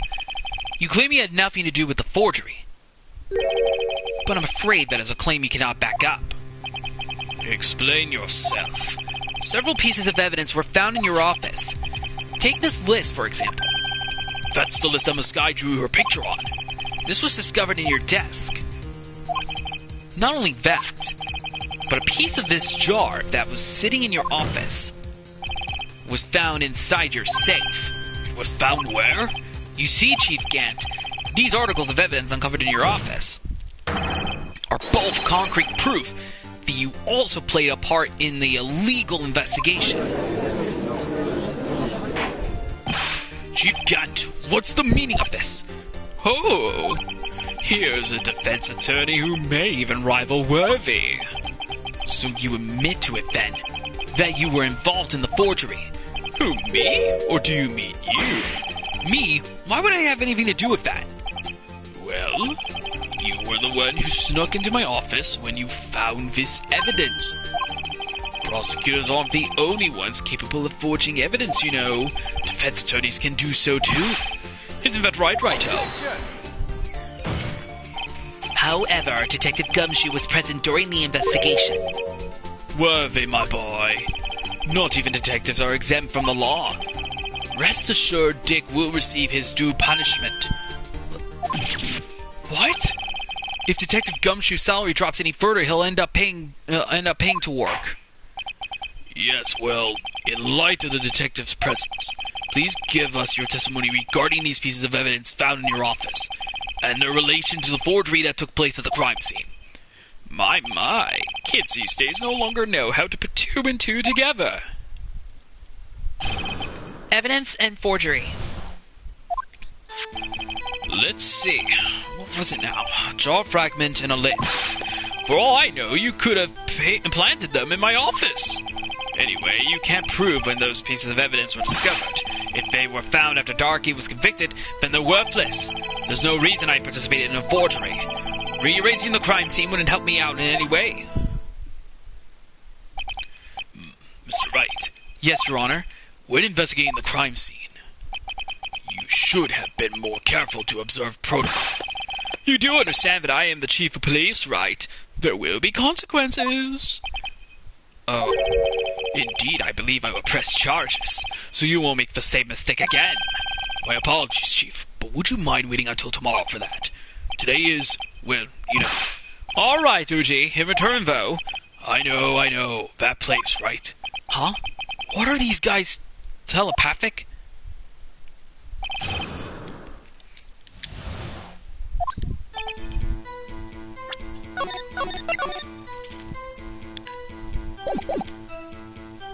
Hold it! I appreciate it if you'd stop making these ridiculous allegations. Yes, you do have a point. You wouldn't have the guts to do something like that. What? I'll have you know, back in the day I once broke into a cattle ranch and tipped... Mr. Wright, what are you saying? Anyway, you can't prove you didn't carry in the evidence, can you? If you have proof to the contrary, you're going to need it later. Later? What are you talking about? What else? I'm talking about when Raito's prints are found. Yes, if they found inside my safe, they would prove his investigation was illegal. I've never faced anyone as slimy as this guy. Hold it! What do you mean by that? This is all purely hypothetical, of course. But suppose I did place those items in my safe. Such an act wouldn't necessarily constitute forgery. If concealing evidence found at a crime scene isn't forgery... I'm not through speaking yet, Raito. It all depends on when the evidence was discovered. Hold it! Are you saying the star fragment wasn't discovered in the initial investigation? It would appear not. After all, it wasn't listed in the evidence list. For all we know, it could have suddenly materialized the day after Darky was sentenced. Oh, and wouldn't that be convenient? Right. The chief is talking about a possibility, so as long as you can't rule that out. Your remarks, however clever, they will only succeed wasting time. Tell me something I don't know. Come now, Raito, think about it. Hold it! How can you look at me in the eyes and say that? Because I'm innocent. Remember, who was it that murdered Niall? I'm not sure I care for the word murder here, but in the end, the person responsible for Mr. Marshall's unfortunate demise was Emma Skye. Well, now do you see? Hold it! Really, Chief Gant? At the very least, there is one very large benefit you've reaped from all this. Oh? I wasn't aware. What is this benefit? That would of course be the position you have. Chief of Police. Oh. The resolution of the SO9 incident secured your promotion to Chief. That in itself is sufficient motive. Oh, that's a good one. Huh? Do you really think I'm that incompetent? What do you mean? Even without that case, I was already in line to become the next chief. The resolution of SL9 merely sped up the inevitable a little. Is that true, Edgeworth? Yes, he was going to be made chief anyway. Be careful when pointing that finger, or you might wind up being the one pointed at. So that means there's only one possible motivation for you to commit forgery. If you didn't do it for yourself, then you did it for someone else. Don't be silly, Worthy. You know me better than that. There are only 3 people I look out for. Me, myself, and I. It's only open now. OJ, would you mind if I change my testimony a little? By all means, please do. I wouldn't be anyone's accomplice if there was nothing in it for me. Hold it!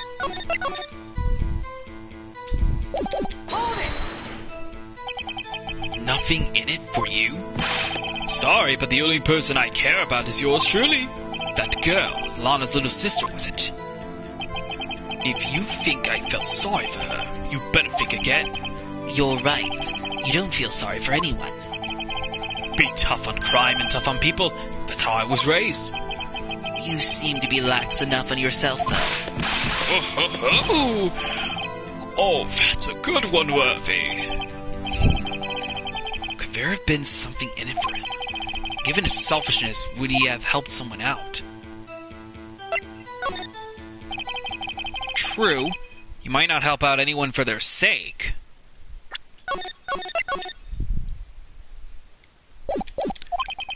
But if it would benefit you, you might decide to assist someone. Mr. Wright, it appears you're positively determined to portray the chief as a nice man who likes to lend people a hand. That's not what I mean. Very well, then. Who is this person you believe Chief Gant may have helped forge evidence? Let's try Lana. Chief Prosecutor Lana Sky? The defendant? I believe it's quite obvious in light of the circumstances. Emma Sky fell victim to an unfortunate series of events. Who would want to help her more than her own sister? Lana? And as for Chief Gant, he would also have a reason to help Lana if she asked him to. That reason, of course, is self-profit. Self-profit? What do you mean? After the SO9 incident was resolved, Lana Sky was appointed chief prosecutor at the prosecutor's office. The person who arranged this job change was you, Chief Gant. But how would he profit from all this? He would be able to use the chief prosecutor as his puppet. Essentially, he would acquire unchecked authority over all investigations. Do you mean to tell me that despite the chief's formidable appearance, he plays with puppets? Oh, wait. Yeah, that's not what that's not what they meant. Edgeworth didn't mean that he actually plays with puppets.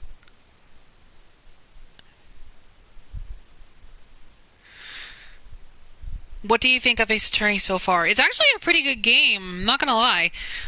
I really do like the whole thing about the game so far. I thought the story is really good so far. And oh boy, it's so amazing. You must mean puppet as in someone forced to do his bidding. Never mind. Admit it, Chief. You assisted Lana Sky in forging evidence. Your motives to appoint her as chief prosecutor so you could control her.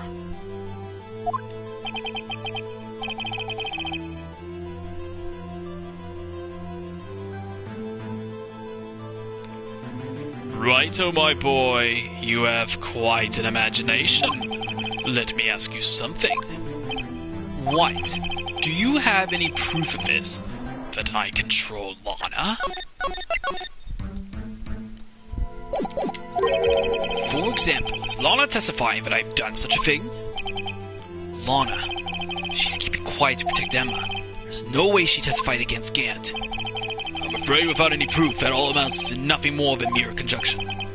Unless that is also what happened in this incident. This incident? Which one would that be? Of course, I'm talking about the murder of Detective Bruce Goodman. The chief prosecutor has been acting strange throughout this entire trial. Almost as if someone has been controlling her. Worthy, you better watch your tongue. I wouldn't want you to get hurt. Just what do you mean? What he means, Your Honor, is that Chief Gant is involved in the murder of Detective Goodman. Not only that, but the Chief is now making Lana take the rap to cover up his involvement. What?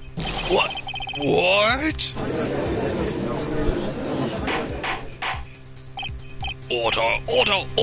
I said order! Mr. Wright, you can't be serious, huh? This is an affront to the highest ranking officer in our law enforcement agency. To accuse the chief of police of blackmail and murder. That's impossible! Your Honor, I was merely reiterating what Mr. Edgeworth said in easier to understand language. It's too late, Mr. Wright. There's no turning back for us now. Looks like he's the one who's decided to go through with this. Can you prove this, Mr. Wright? That the chief, a high-ranking officer of the law, is involved in this murder. Good question. Regardless of his rank or title, Chief Gant is just a man. The question is he a criminal? I believe the evidence will tell. I see. Alright then. Let's see what Mr. Wright's got, and it better be good. Show us this evidence that ties Chief Gant to the murder of Detective Goodman.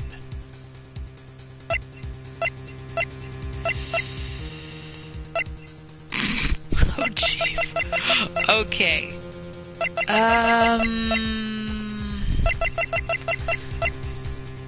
Okay, let me think.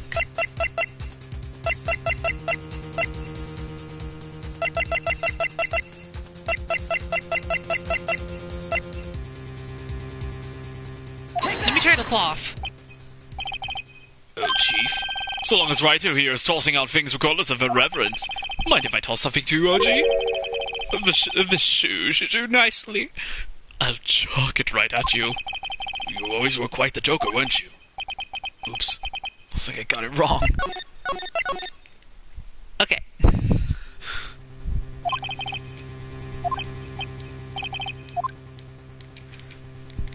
Okay, let me save on the one part. Okay, let me save on this part here.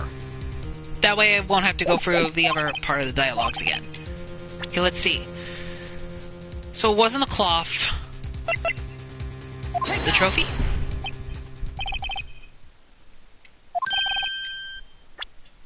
No, that wasn't right.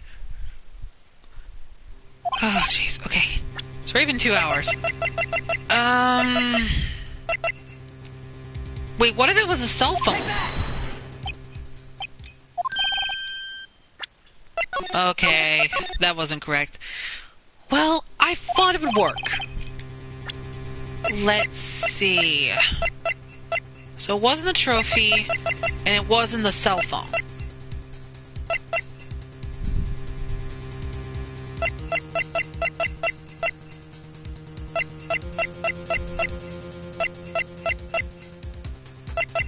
Was it this one?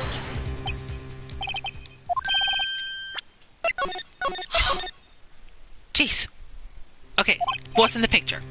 Okay, let's see. Let's try...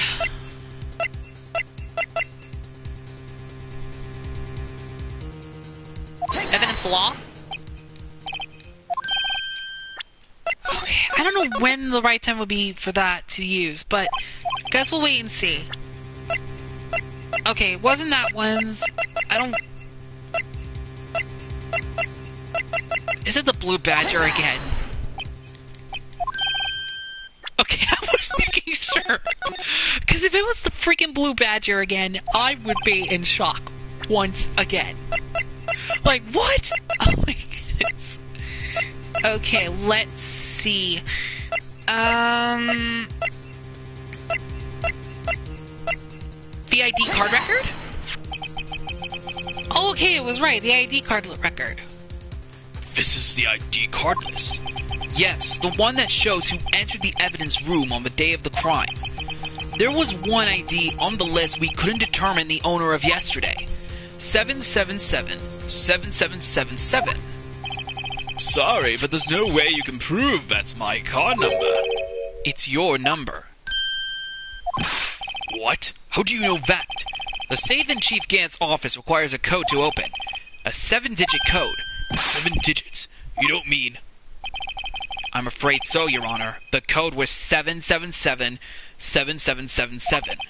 The same as the remaining ID card number on that list. Chief Gant, you entered the evidence room on the day of the crime. Oh, we finally got him!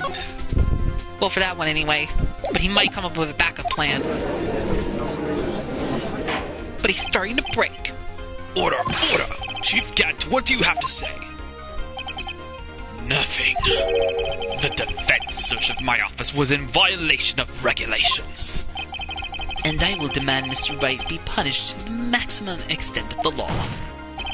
But right now, this court demands an explanation from you about the use of this ID card number. Chief Gant, so you admit it? You entered the evidence room on the day of the crime? What about it? I'm chief of police, whether it's the evidence room or the bathroom. What's the difference? I can go anywhere I want. Tell me, when you entered the room, were you alone? I always go to the bathroom alone. as I do at the evidence room. Detective Goodman wouldn't have happened to be with you that day, would he? Of course not. Why would he be? I hadn't seen him in days. Objection! You hadn't seen him in days, Chief Gant? Yeah, this song is really catchy. I mean, I don't know why, but it really is a really catchy tune. Because it's like so awesome. I'm afraid you've just undone yourself. On that day, you had to have met with Detective Goodman. What do you mean? This trial's purpose is to determine Lana Sky's guilt. No, it isn't, Your Honor. This trial's purpose is to determine the truth. If Chief Gant met the victim on the day of the crime, then we need to determine one thing. What transpired during that meeting? In that case, Mr. Wright, I'm going to have to ask you for evidence. Here we go once again. Show us proof that the victim went to meet Chief Gant on the day of the crime.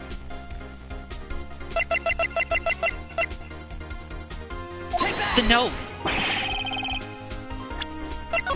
Oh, there's got to be something more solid. Okay, it wasn't a note. Was it? What was it?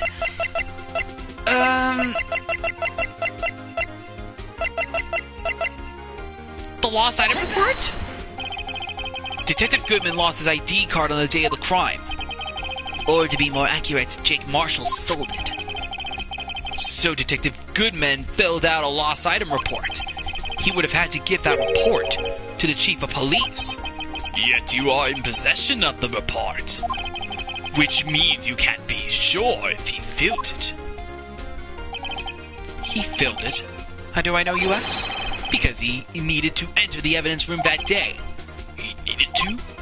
Yes, to transfer the evidence out. Oh! Detective Goodman took the form to you, Chief Gant.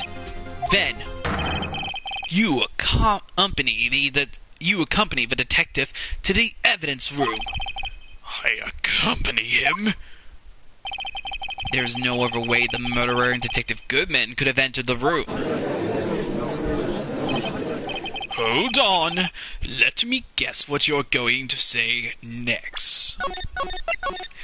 And I'm going to save because why not? I, the chief of police, murdered poor Goodman. Exactly. But wait, the chief didn't necessarily need to accompany him to the evidence room. He could have just lent him his ID card. Yes.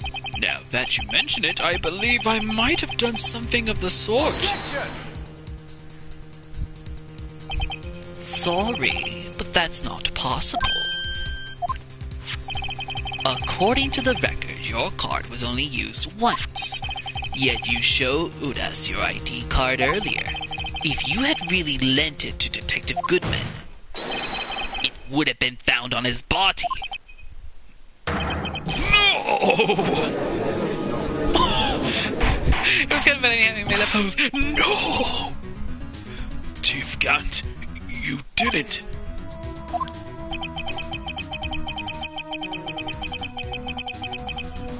Do you have a favorite character yet? Mine's Maya. It's between two characters, Phoenix Wright and Detective Gumshoe. But if I only had to choose one so far, I'm gonna have to go with Phoenix because he is whooping Damon's butt so far. But in all seriousness, I believe Phoenix would have to be my most favorite character. I think out of all the characters, I think so far in the series. So right now, I'll just say Phoenix. The murder was most likely a spur-of-the-moment crime, for no one in their right mind would choose the police department as a place to commit murder. After the murder, you contacted Lana at the prosecutor's office. Why? To dispose of Detective Goodman's body, of course. You're forgetting, Mr. Wright, that the victim's body was discovered in the prosecutor's office parking lot. How did he manage to move it there? I was at the police department the entire day, you know. And everyone's aware that Lana stayed at the prosecutor's office after the ceremony. Everyone except me, it seems. Still, you're the chief of police. You have an entire police force at your disposal. Oh, so you think I just ordered an officer to do it? Hey, you, take this here dead body over to the prosecutor's office. I don't think so. Chief Gant, you left all the evidence we need to prove how you moved the body to the prosecutor's office. All this time I thought it was a useless clue just taking up space. How could the chief have moved the body? Mr. Wright, show us this evidence. To move the victim's body, Chief Gant used this.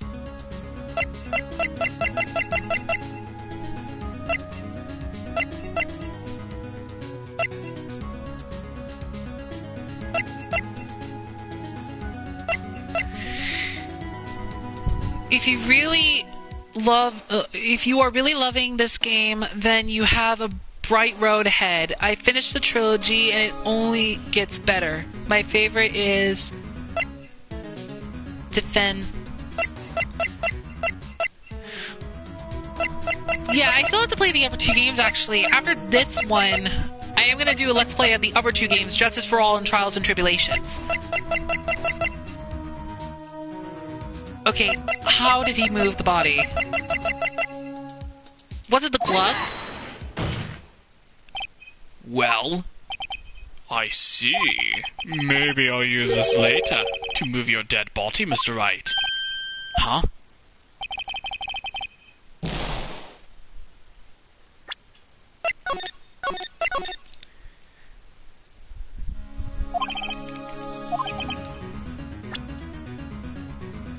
Okay, Trials and Tribulations. Yeah, that's gonna be the last game I'll play after I finish this game and Justice for All.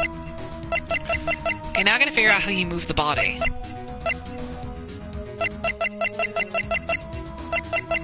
Okay, I don't want any spoilers, so... Please don't tell me it's the Blue Badger.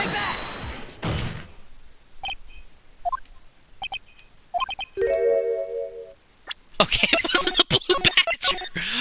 I always keep going back because I am not sure if it is the Blue Badger. You may never know. I may never know what to expect. Okay, so to move the victim's body, Chief Gant used this. Use what? What did he use? The parking lot floor plans? Why am I so stupid to know these? Okay, let me try again. Okay. Don't tell me, I will figure it out eventually. Evidence room floor plans?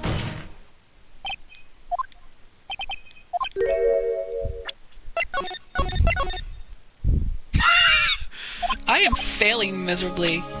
It's a trick question. I know I'm gonna be stupid not realizing this. Oh my goodness. But let me see if I can figure it out.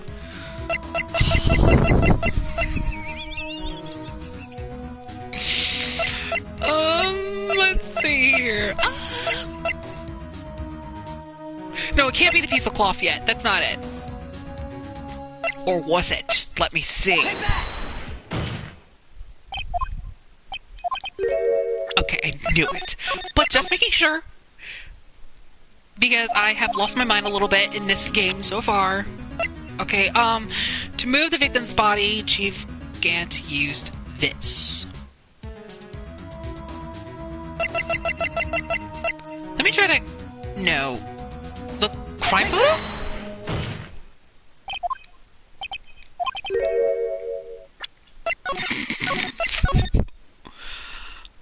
Okay. Let me try this again. Okay, I'm just gonna try out whatever evidence I have and use it. Okay.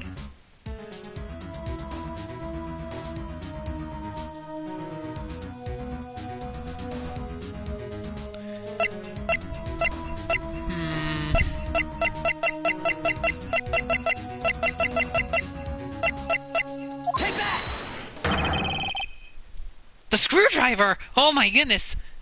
This is how he moved Detective Goodman's body. What's that? A screwdriver? But what does that have to do with this case? Mr. Edgeworth, think back to the day of the crime. What is this screwdriver doing here? It's here because...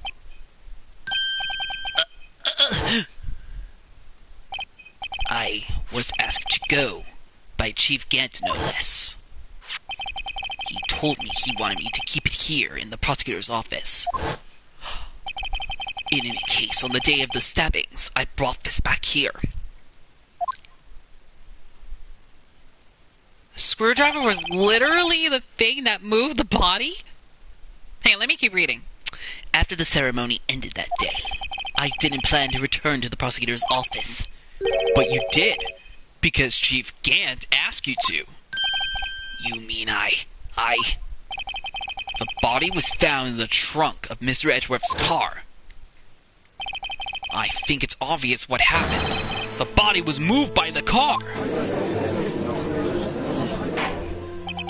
Detective Goodman's body was carried in the trunk of Mr. Edgeworth's car? Yes, unless of course you have another explanation, Chief. Does he? I believe he does. Let's see. Why else would you have asked Mr. Edgeworth to transport evidence from a closed case? There's only one plausible explanation. To transport the body to your accomplice, Miss Lana Skye. Order! What's going on here? Is there no room for rebuttal to the defense's outrageous accusations? Think back to the photograph Miss Starr took at the prosecutor's office. This was not a photo of the body being stuffed in the trunk to be taken away. It was exactly the opposite. It is a photo of the body being taken from the trunk. Chief Gant, please say something. I believe... Your time's up. Uh-oh. My time's up? Sorry, Righto, but I'm having lunch with the District Attorney General after this. We have to get going if we're to make it in time for the early bird special. But the cross-examination isn't finished yet. Remember what I told you earlier? A police chief has all kinds of weapons at his disposal. Weapons like the right to refuse to testify. I'm invoking that right now. What? This is not a right to be casually invoked. There are certain risks to be considered. So you're going to just run away after all this? Run away? Don't make me laugh, Worthy. I stabbed old Goodman? That's what you're saying, right? But if you had any conclusive evidence, you would have presented by now. Well, You think I had Lana dispose of the body? If so, then show your proof and get it over with. I'll say it again, Mr. Wright. Tim Gant is the current chief of police. This court will not tolerate any accusations against him without concrete proof. Jeez. Well, Mr. Wright? Your Honor? Do you have any concrete proof? Proof that Chief Gant murdered Detective Goodman and made Miss Skye dispose of his body. Do we have concrete proof? Yes, we do. I can't let him just squirm his way out of this. I've got to keep the pressure on. Yes, Your Honor. I do have such evidence. Then please hurry up and present it. Just remember... It better prove Chief Gant murdered Detective Goodman beyond a shadow of a doubt.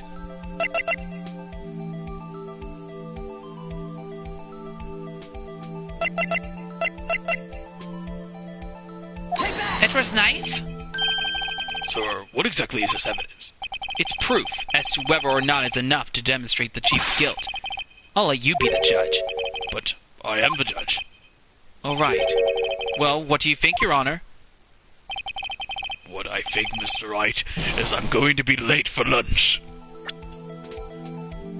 That's an even trickier question. Okay, so it wasn't a knife. I guess it wasn't this one. Okay. It better prove Chief Gant murdered Detective Goodman beyond a shadow of a doubt.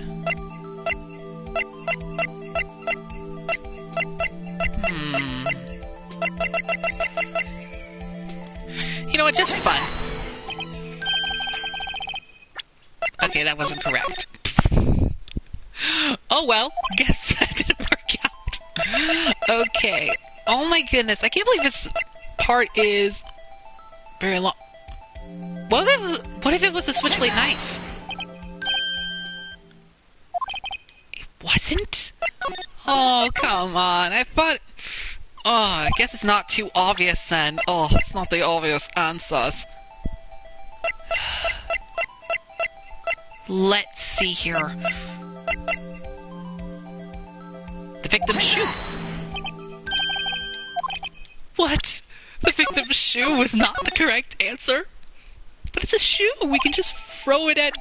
we can just throw it at anybody at this point. Oh my goodness. Okay, let's... What about the autopsy? Even the autopsy did not help. Gosh dang it. Okay, no spoilers please. No giving me the answer. I don't want to be spoiled. Take that! I don't know why I went with the blue badger again. But you may never know. Hint, it's not the blue badger. Well, that was our... I don't know why I always keep thinking... And also this blue badger looks like a Chow from the Sonic series. Son of a... Hey! Watch your language. Okay, I'm having way too much fun with this game. Okay. What was it with the glove again? What? Oh my gosh. No. It wasn't the glove? Okay, well I thought it was getting somewhere. Okay.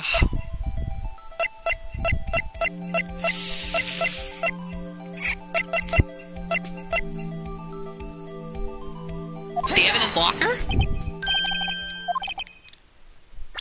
No. Wait. What about that jar again? Let me see. Okay, I thought it was the jar because I thought maybe the jar would be... I thought the jar would be that weapon. That would prove... Take that! Okay, I was just making sure if it was the ID card record. I wasn't quite so sure about that one. Okay. Oh my goodness. This is gonna take a while. Okay, try to move this along quickly, please. Alright, let's, parking lot floor plans? Oh, that was a shame. Oh, okay. King of Prosecutors Trophy? Okay, no, that was a dumb pick. Let's forget I picked that. Okay. The parking sub. Oh, I thought it would be the parking tickets. Dang it. Not again. Okay. Let's try it again. It's not this one. That's too stupid to choose. Unless if it is. Okay. The note?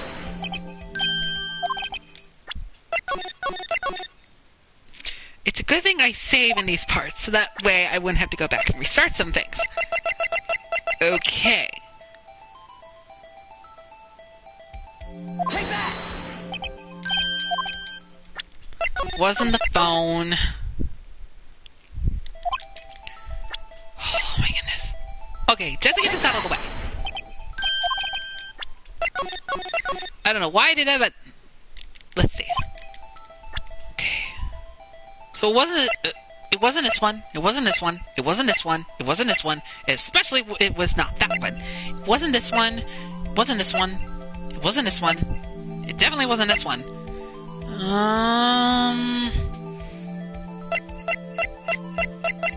Wasn't this one? Did I try? I'm gonna try to switchblade. Okay, that wasn't the correct one. Okay, I was just making sure. double checking. You may never know. What about the crime photo? Was it?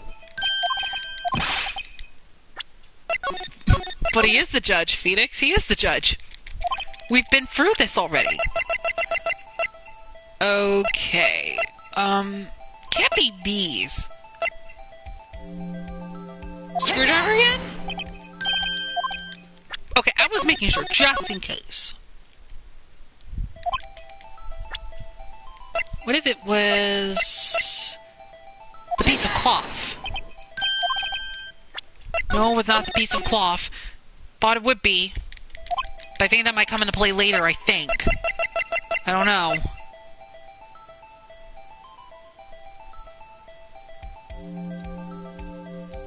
The fingerprint? Okay, I thought it was... Okay, I'm running out of evidence to use. Let's see. I gotta figure out what haven't I used yet. I've already used this one, obviously. What about the evidence list? Man, oh man, this is getting crazy, but we're getting nowhere.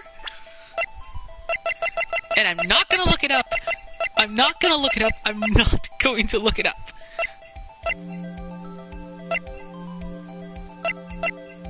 What about the isoniazid and vials? Oh, what exactly? Oh, wait. Okay, I gotta... Wait. Okay, that was wrong. Okay, I was just making sure because I thought it was right, but it turns out I was wrong.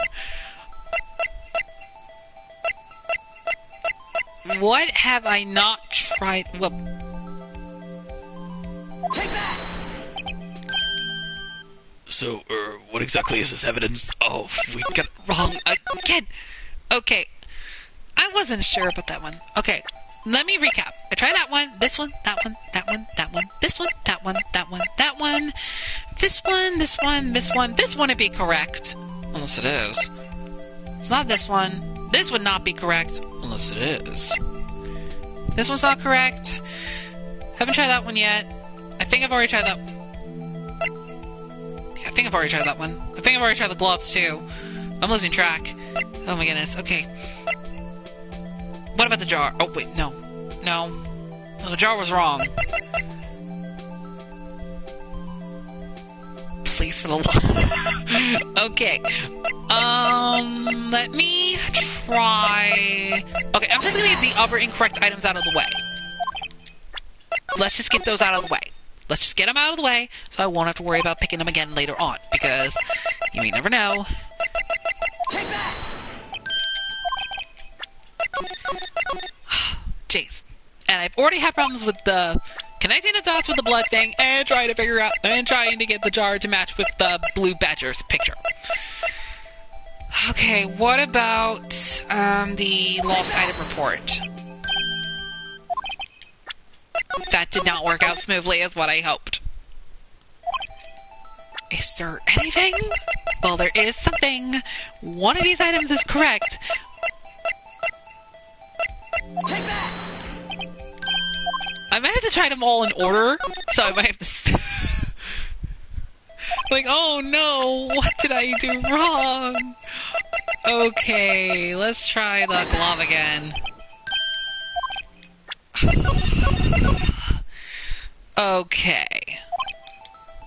Let's see, let me recap. This one's wrong, this one's wrong, this one was definitely wrong, this one's wrong, this is absolutely 100% wrong. Sorry, Blue Badger. This one's wrong, this one's wrong, this one's wrong, this one's wrong, this one's wrong, this one's incorrect, this one's not correct, this one's not correct either, this one's not correct, this is wrong, this is wrong, this is wrong, this is wrong, this is wrong, this is wrong, that's wrong, this one's wrong, this one's wrong, this one's wrong. I haven't tried that one yet. This is wrong, this is wrong, this... Unless I skipped over something. Hint? Maybe in a minute, hang on. Let me try the other one. Okay. Okay, this is tricky. Tricky. I think I skipped over something and I didn't try it yet. Way to go, me. Okay. Did I really try out every evidence again? Oh, wait. Breathe. Let's not get too ahead of ourselves. Okay.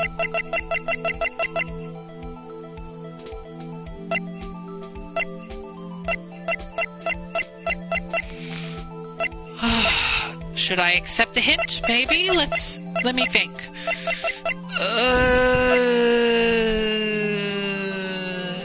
You know what? It wouldn't hurt. Give me a hint. Because we already got the blue badger out of the way, so we know that's the wrong answer. But yes, feel free to give me a hint. So that way I wouldn't have to look it up. Because if I have to look it up again for the third time, I'm going to be mad. Because I've already looked up a couple times trying to figure out the jar thing and connecting the dots with the blood that was from the jar. But yes, give me a hint. Any hint would be fine. I don't care what it is, but I don't mind having a bit of hints.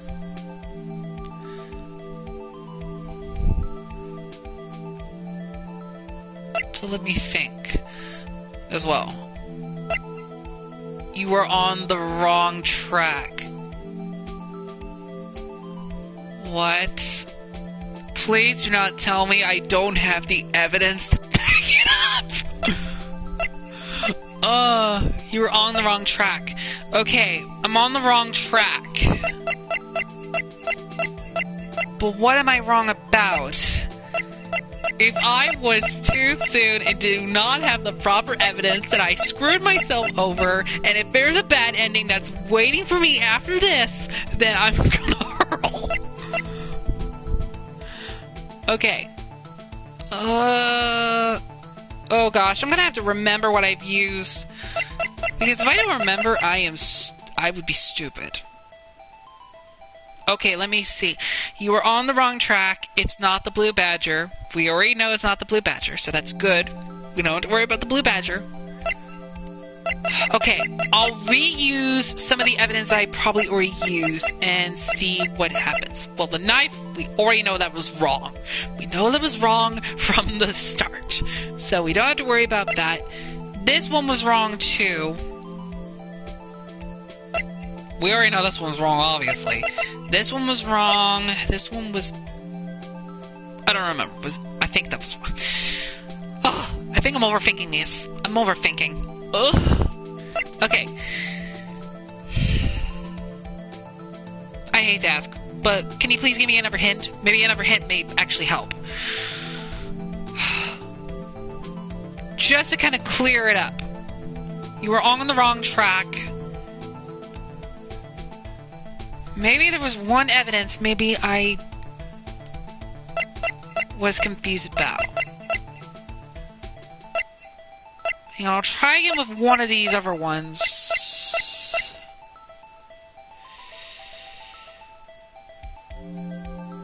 Okay, there's no bad ending. Okay.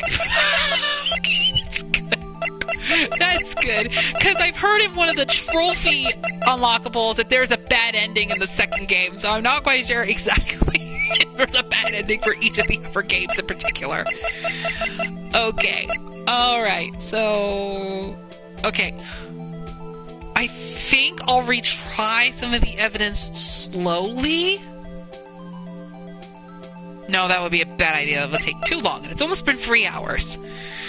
And let's see, it's 1:42 a.m. I really want to get this trial thing done. I really want to get this done and over with, because I want to start the Let's Play of the second game once we get to that. Okay, maybe if I reuse one of the evidence... No, that's a bad idea. I'm overthinking. I need to think carefully.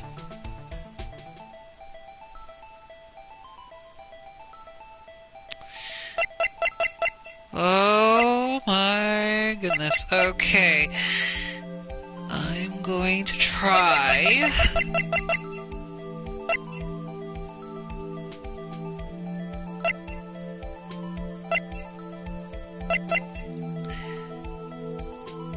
What if it was the... You know, I'm gonna try the jar again. Hang on, let me see. Pretty sure you only press one button.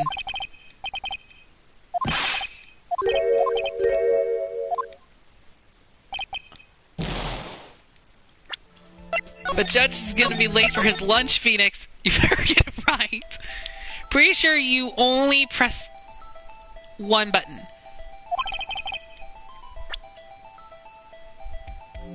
Okay.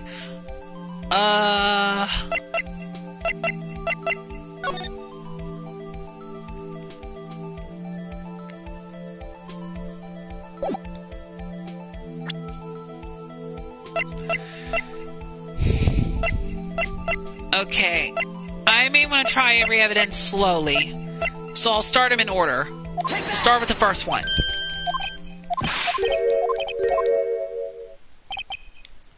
I'm just gonna see if one of them is right. Except the blue badger. We are not going back with the blue badger.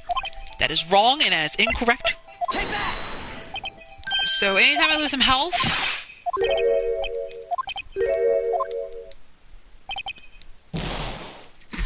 The judge is gonna be late for his lunch, Phoenix. He's probably gonna have a good sandwich.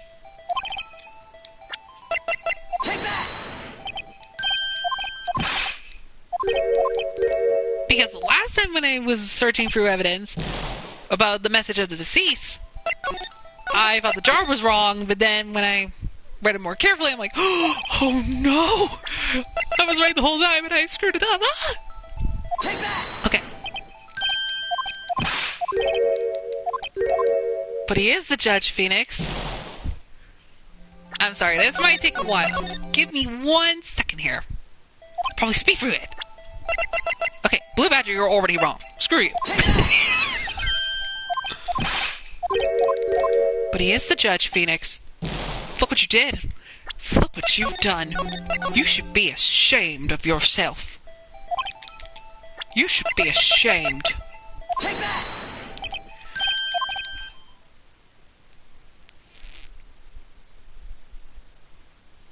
The judge is gonna have a large bowl of the truth. Ain't that the truth?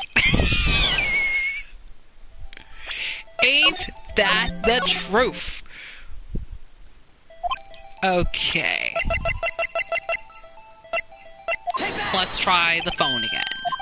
Let me go through carefully, because I don't want to skip anything important. I'm so bad at this game. How did I even make it to episode 5? I know I struggled a lot in the previous trials. Well, not all the trials were a tough one, but I think this one's a little bit more tricky because there's a lot of ground to cover. But he is the judge, Phoenix. You know, Phoenix, you're supposed to serve him the bowl of truth, not the bowl of not truth. Okay, so all these evidence are clearly wrong. And just for fun, we'll click on the blue badger. Because you know, why not? Here, Judge, the blue badger will give you your lunch of truth.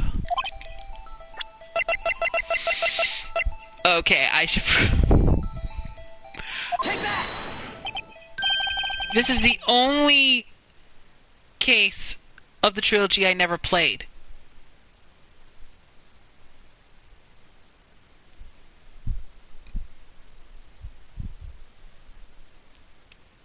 Say what now?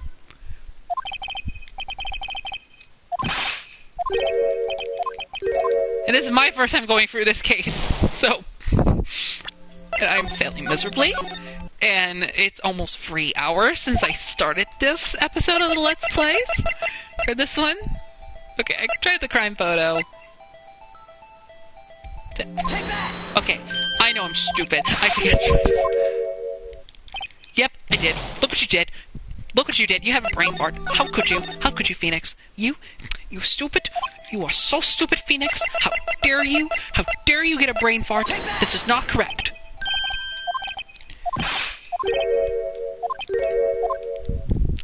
Phoenix, the judge is gonna be very angry if you don't serve him the bowl of truth. He's he's gonna be not having his lunch, and you're just gonna give him maybe some candy.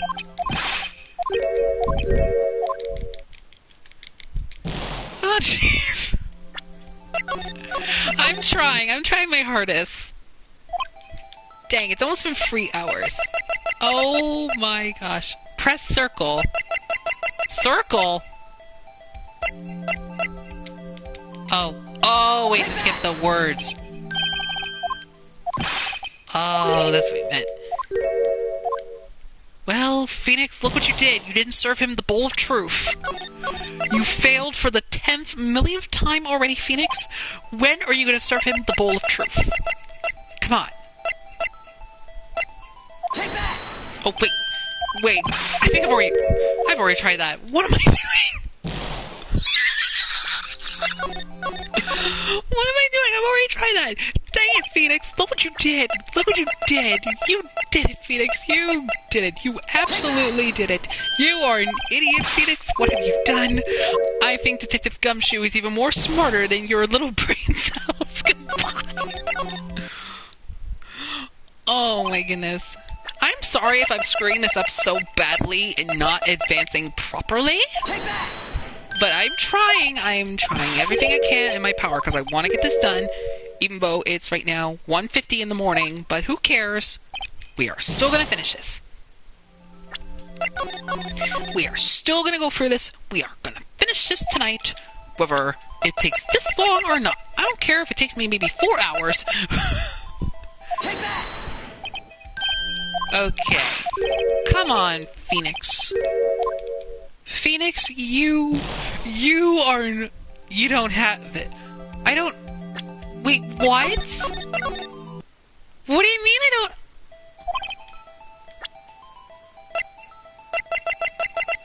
Oh, no. No, I must have it somewhere. Take that! That's why I'm just kind of reading through the text a little bit slowly. But surely...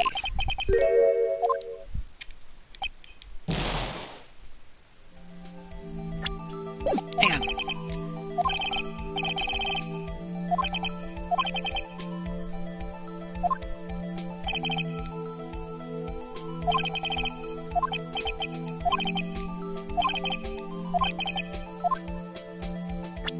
Oh, okay, so I can go back if I... Okay. I can't let him leave. Let me just make sure... Because I just want to make sure... Because if I don't have the evidence within this... Because I believe I don't... And oh, this could be bad. This could actually be bad. Oh boy. This could really be bad if I don't have the evidence. Unless I hear more of it out, that is. Okay. Let me just go through each of the evidence again. So that way, because like I said, if I keep scrolling for the text, then maybe something may change. I don't know why I'm doing that, but you know, go for it anyway. Okay, let's just go through the next set. I think that will come up eventually at some point.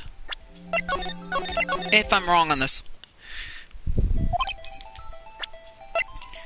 This is gonna be bad, because if I don't have the evidence, he'll get away.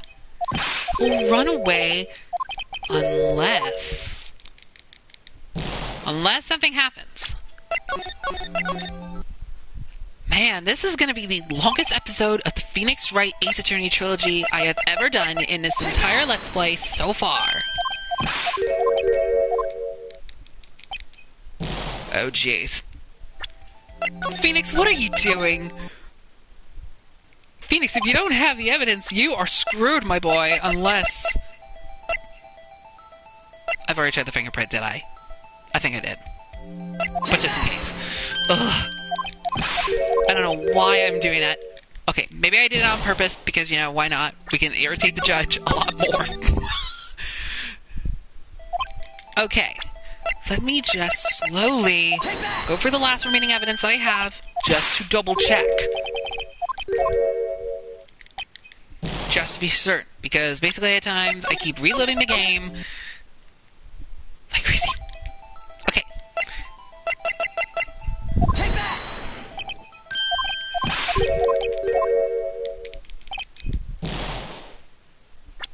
Okay.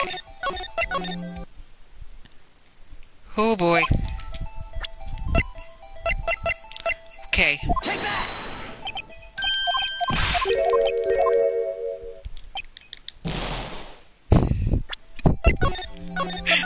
Phoenix Health Bar is not gonna like you anymore if you keep blowing it up. Okay, there are 4 pieces of evidence Take left. that!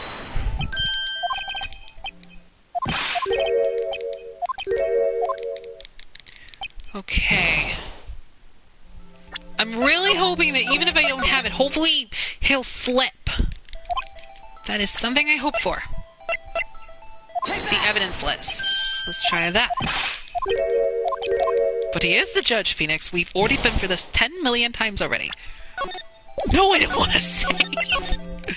Not yet, anyway. I don't want to save yet. Not until I know I get to the good part.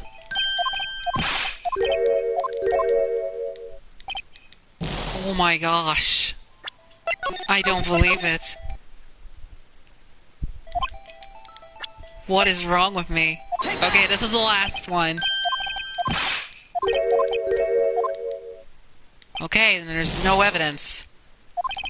Okay. Before I do anything...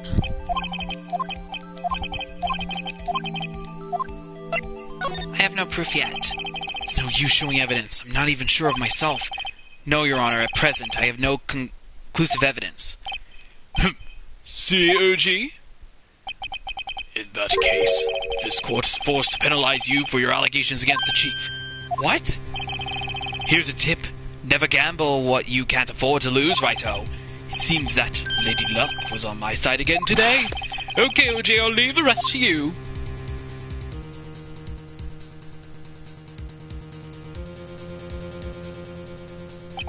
I warned you earlier, Mr. Wright.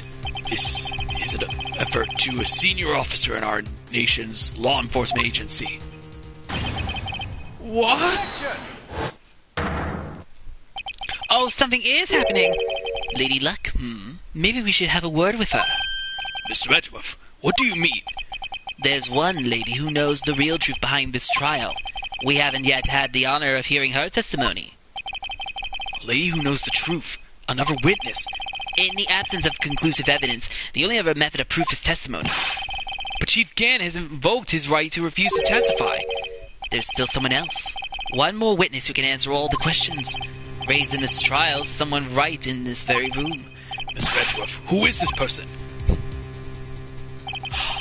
Why are you asking me, Your Honor? Have you forgotten? The defense is the one calling witnesses today. Mr. Wright, does such a witness exist? She may not be willing to tell the truth. We can't just stop now. Yes, Your Honor. The defense calls forth... There's one other person. His accomplice. The defendant? Miss Lana Skye? She was in the underground parking lot at 5:15 p.m. on February 21st. Her task to dispose of the victim's body. In accordance with a certain someone's orders. Mr. Edgeworth? The prosecution has no objections, Your Honor. Very well. The court will now take its final recess for the day. In 50 minutes we will reconvene to hear the defendant's testimony. This court is now in Hold on. Huh? Oh, again? Chief Gant, I thought you were going to eat. Listen good, Lana. He's talking to Lana. I don't think you need me to tell you this, but if you accept Mr. Wright's claims, there will be terrible consequences. That's right. Your sister will be found guilty for Niall Marshall's murder. This isn't good.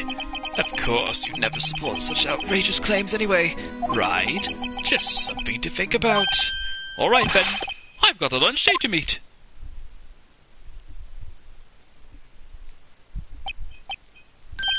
Okay, if there aren't any further objections, this court is now in recess.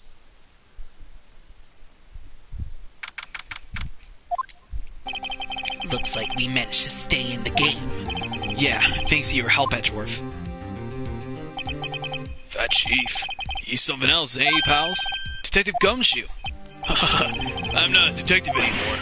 Oh yeah, sorry about that. Don't worry, I've already decided where to work now. At your office. My office? Sure, I'll take the place of that top-knotted girl you used to work with. What do you mean? Maya? Still, looks like we're all out of moves now. Chief Gant's done it again. How is it he always gets the upper hand? It's not fair he has the right to refuse to testify. Settle down, Wright. Remember what the judge said. But Chief, that is not a right to be casually invoked. There are certain risks to be considered. Risk? What did he mean by that? It's simple. If the chief refuses to testify, the opposite also holds true. You mean he forfeits his right to say anything too?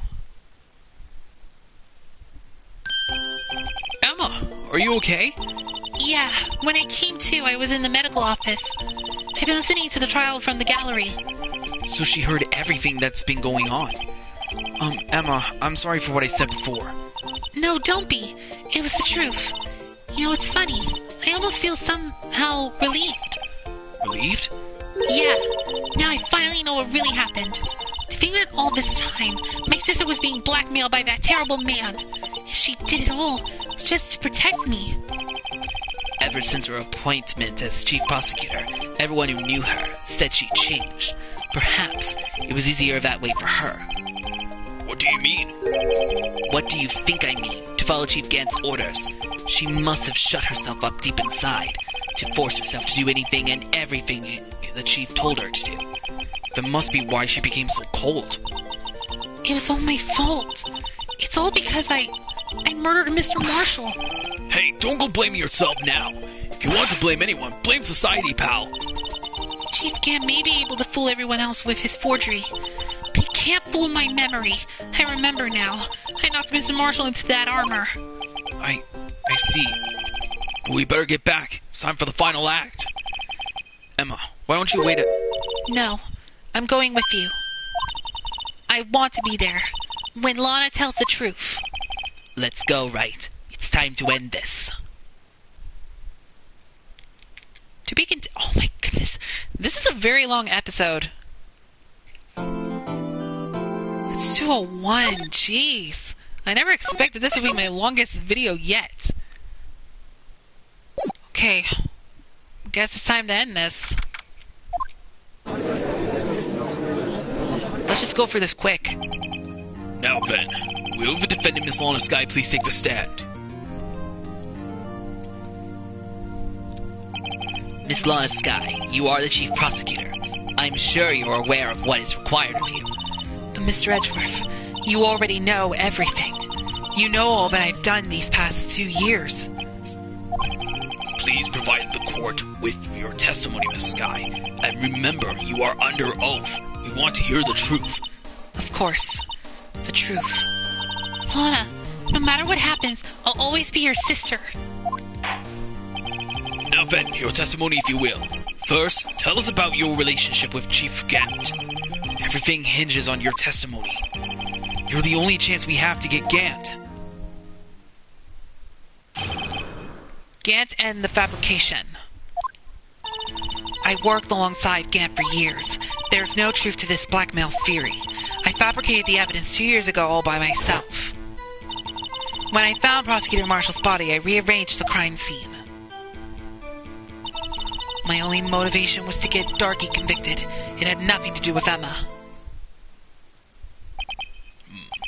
Are you sure about this testimony? Your Honor, I'm confessing to a capital offense. Of course I'm sure. But Lana! If this is true, then that means Chief Gant has nothing to do with this. That's what I've been telling you from the beginning. Please, Mr. Wright, you've got to help her. She's sacrificing herself because of me. But what if she's telling the truth? She's not. I know my own sister. Whenever she speaks stiffly like that, she is hiding something inside. Deep down, she's really screaming in agony. Yeah, there's no time to start second-guessing myself. The Defense may now begin its cross-examination. Okay.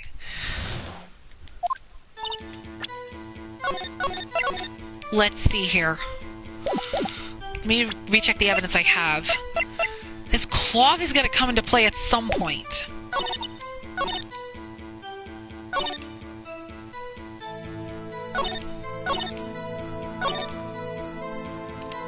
Let me see if the cloth had something with this.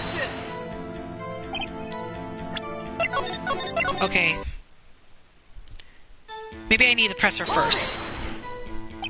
How many years exactly? Ever since I made senior detective. Let's see, I was 24, then so that would be 5 years. Detective Gant and Detective Sky were legendary partners. I personally saw them testify in numerous cases. She must have been good coming from the same school as Mia. Damon Gant was a respectable detective, that's why.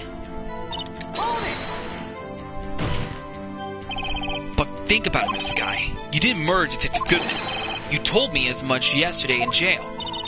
You still don't get it, do you, Mr. Wright? Any testimony you cannot present in court is as useless as ideal gossip. I stabbed Detective Goodman with a knife. And... Did you do so to help your sister? Joe Darkey was a serial killer. My sister almost became his last victim that day. I didn't want that incident to ruin her life. But what she did was justifiable self-defense. She wouldn't have been charged with anything. That's not the point. She was traumatized that day, all because of that creep. That's why I couldn't forgive him. Lana. So that's why you fabricated the evidence 2 years ago. You say you did this all by yourself. Yes. Would you mind telling us what you found when you arrived at the crime scene? It seems I was the first person to discover the scene. The broken prosecutor award knife was stuck in the victim's body. What? But Prosecutor Marshall died from an unfortunate accident. That's only a situation you dreamed was possible. The reality is, it wasn't my sister who took the prosecutor's life.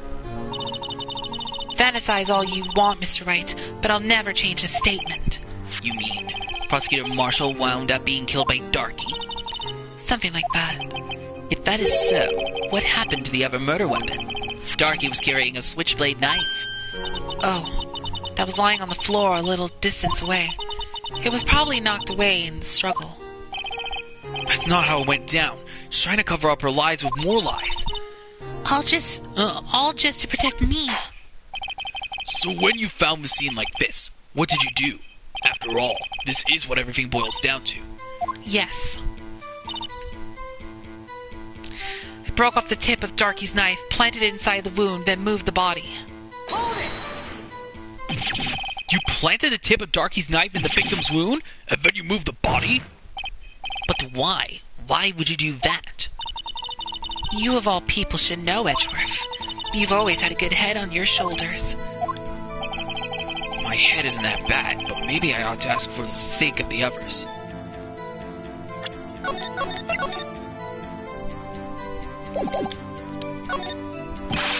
But why did you do that? Come now, Mr. Wright. Even you should be able to figure it out.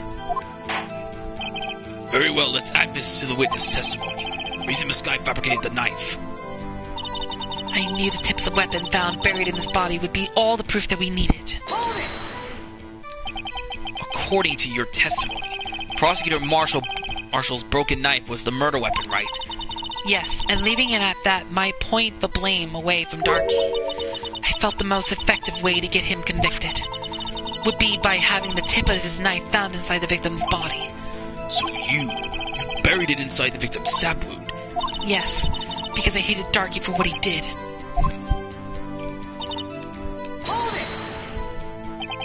So you rearranged the crime scene. Are you sure you didn't do this to keep Emma from looking like the murderer? How many times do I have to tell you, Mr. Wright? Emma didn't do it. Period. Are you so desperate to hide that fact?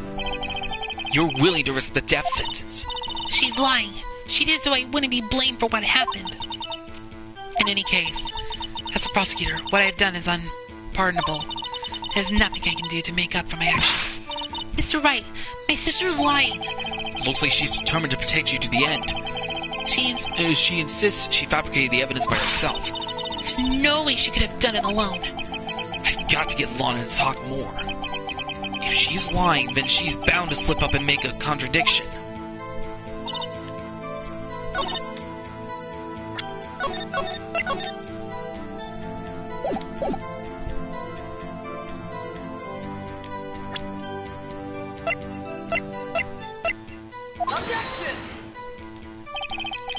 I'm gonna try this piece of cloth first. It has to be something with that cloth.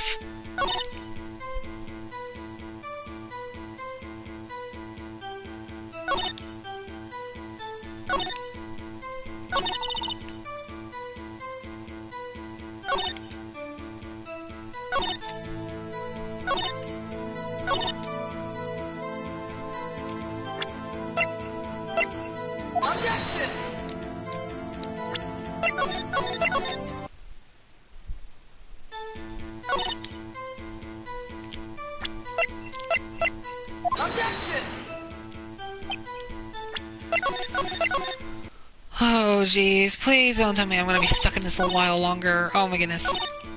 I knew the tip of the weapon found buried in his body would be all the proof that we needed.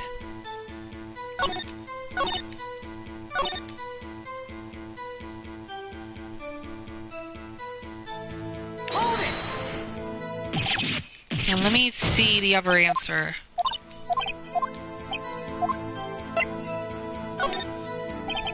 When you showed up on the scene, where exactly was the victim's body? It was where you deduced it was, by Chief Gant's desk. But the body was found by your desk. Why did you move it there? The reason for that is simple. Let's have the witness explain that in more detail. The reason Miss Sky moved the body.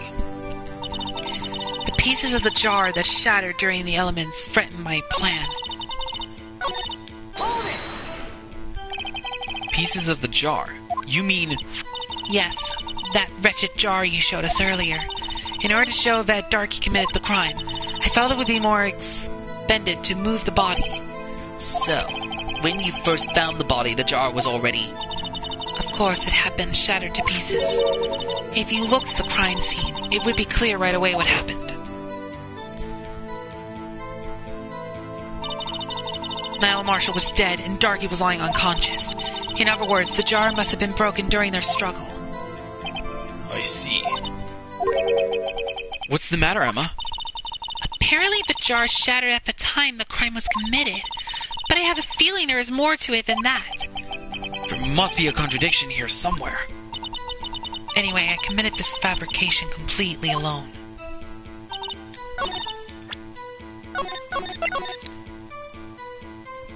Oh my goodness, there has to be a contradiction somewhere. Okay, let's see if this one is. Miss Sky, I understand how you feel. You committed that crime 2 years ago to protect your sister. You mean the forgery at the scene where Niall Marshall was murdered. If that truth were to be exposed now, the past few years of your life will have been in vain. Even so, I am compelled to bring to everyone's attention a significant contradiction within your testimony. A contradiction? In my testimony?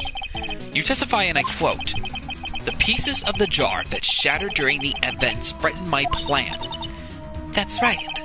Do you have a problem with that? It's a simple oversight, really. You see, a message was written on this jar with the victim's blood.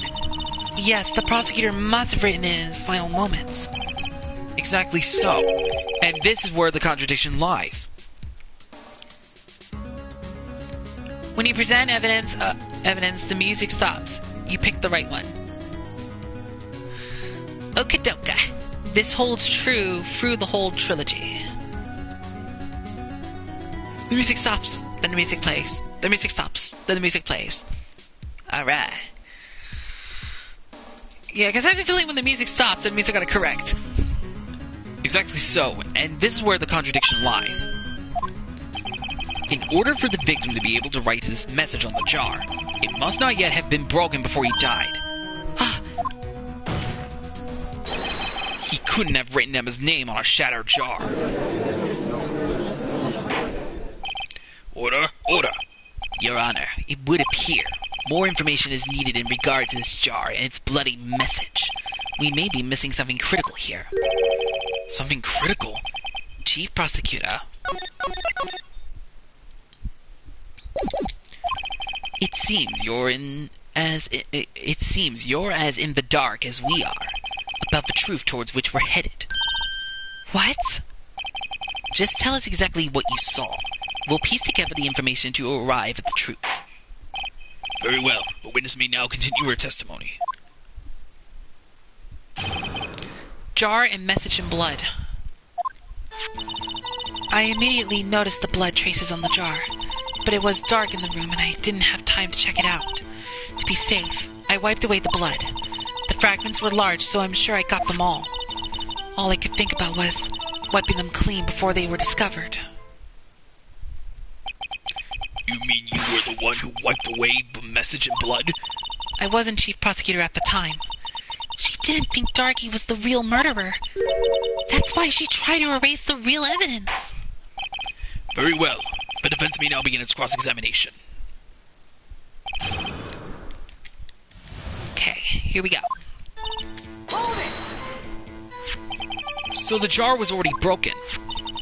It's a miracle that thing hadn't broken earlier. It certainly looks as feeble as the defense case, but not as feeble as the judge's judgment. You are an ace detective who never miss a detail. Do you really expect us to believe you didn't investigate what was written on the jar pieces? Normally I would have. Hold it! So you didn't know your sister's name was written on the jar? No.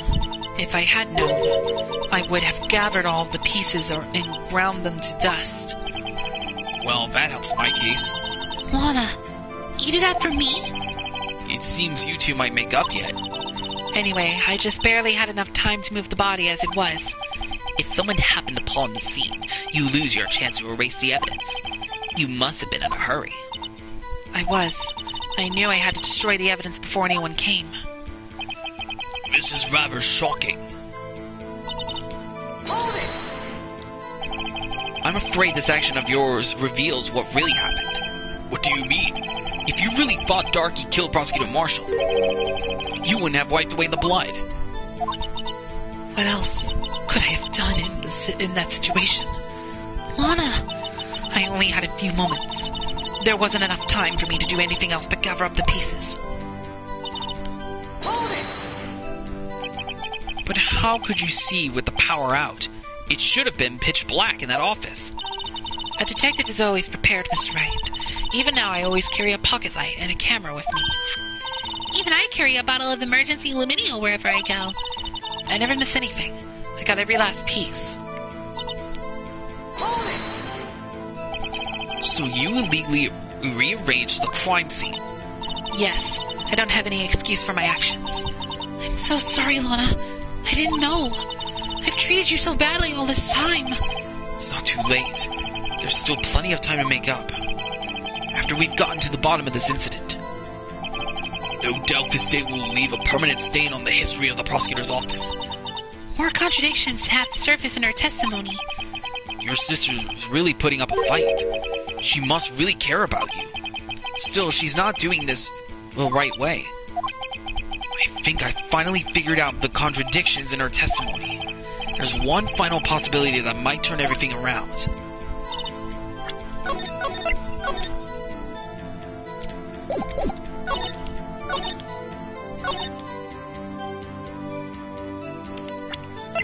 Let me try the jar again. Objection! Miss Sky, I believe this jar conceals a truth even you were unaware of. What? We found the final piece of this jar in Chief Gant's safe. In the chief's safe? But how? Excuse me. I knew it. She really didn't know. There's something even more disturbing about that final piece. There was still blood on it. But the witness just testified that she gathered every last piece and wiped the blood off of them. Yes, which leaves us with only one explanation. On the night Prosecutor Marshall was murdered, you were not the first one to show up on the scene.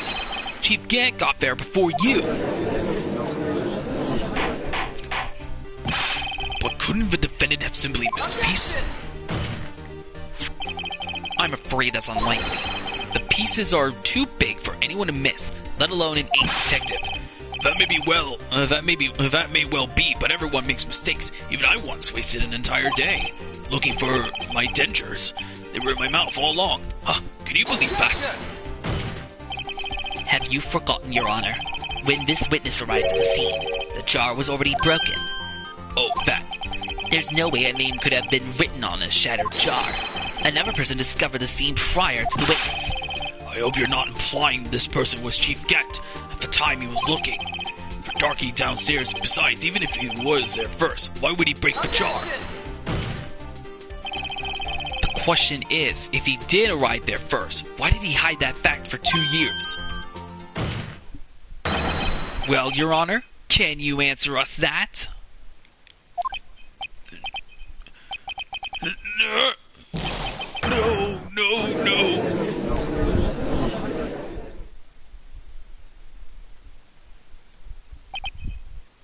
Wait, I'm not the one on trial here. Damon Gant arrived at the crime scene prior to the witness. He proceeded to break the jar and purposely hid one of the broken pieces. Question, what is the action called? Fabrication of evidence. But why would Chief Ghent do that? In light of what happened afterwards, isn't it clear? What happened afterwards? Discovering the scene, Lana Skye believed her sister Emma killed the victim. Determined to help her sister, she sought Gant's aid. Lending her his aid, Gant helped her create evidence that incriminated Darky, sparing Emma, and therein lies the reason. The reason why Miss Skye became the chief's puppet. No, I did it on my own. Please, sis, stop trying to protect the chief. I can't watch you suffer anymore for my sake. No, you didn't. It wasn't you, Emma. You didn't kill anyone. Don't believe anything Mr. Wright says. Defense attorneys make up the most foul lies to defend their clients. Foul lies? Imagine that coming from my own client. I guess you do seem the type who likes to twist the truth. Wait a minute. What if we're still smack dab in the middle of Gant's trap? Is something wrong, Mr. Wright? Lana, maybe right after all. What do you mean, right? So you do tell foul lies then, Mr. Wright? Miss Skye, please testify once more.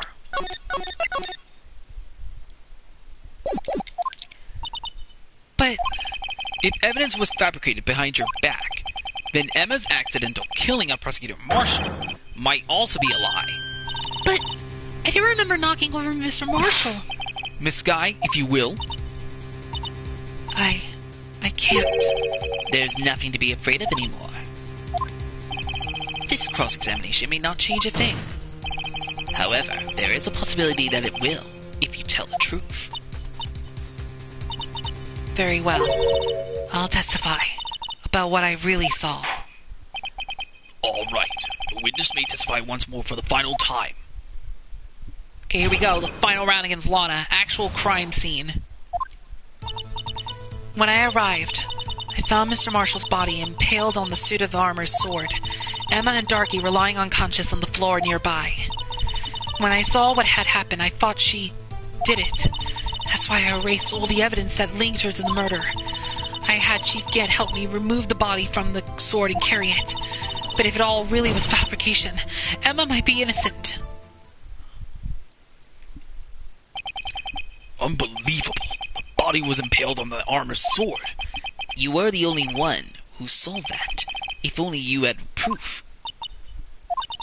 Actually, I do have proof. I gave it to Mr. Wright just this morning. What? To me? It's a picture I took of the crime scene as I encountered it. I thought it might be needed. But I don't remember receiving a picture like that. Lana must have known. See, Mr. Wright? She really does have faith in you. Very well, Mr. Wright. Please present this picture.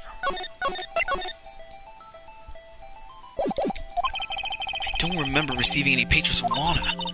Lana said she gave it to you this morning, right? I seem to remember getting something from her then. Let's check that evidence again. There must be a picture in there somewhere.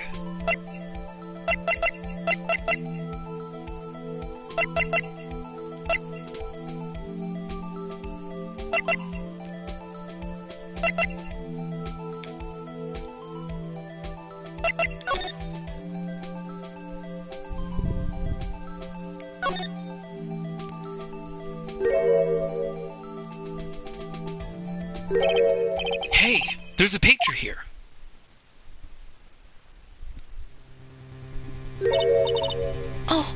Oh my! This is the actual crime scene! No other detective saw the crime scene like this, because I contacted Criminal Affairs only after I had to rearrange everything. Lana's picture inserted into the court record. That's right! That piece cut out from his vest! Could that be? The cloth we found inside Chief Gant's safe. What's this? This is a handprint, isn't it? That cloth, it had fingerprints on it. Whoever fingerprints those are must be the real murderer. What? But those fingerprints, they're yours, Emma. Why are your lips turning all purple, Mr. Wright? Anyway, let's get on with the cross-examination. So long as you tell the truth, we should be able to flush out the real murderer. Very well. The defense may now begin its cross-examination.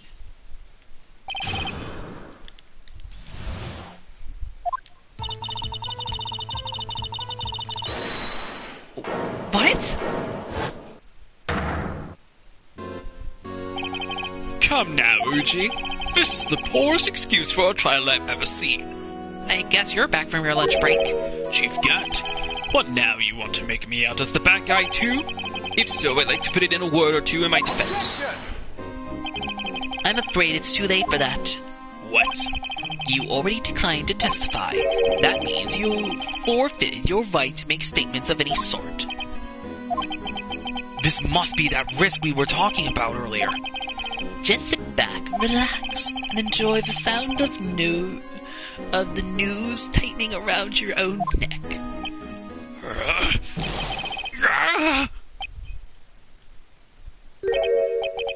So what? You think I'm worried?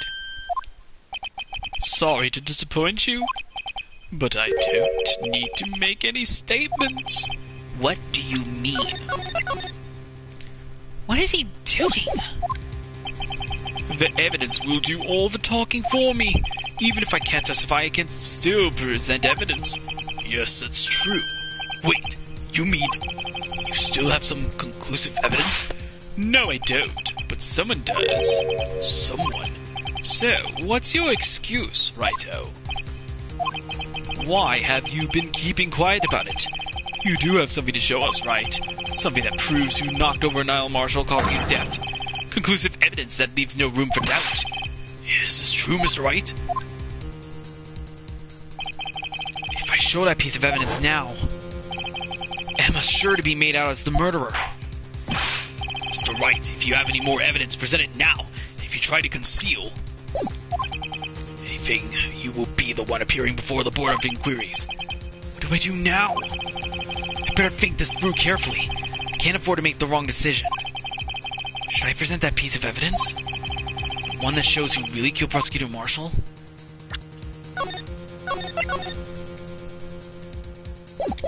So I even rat out Emma.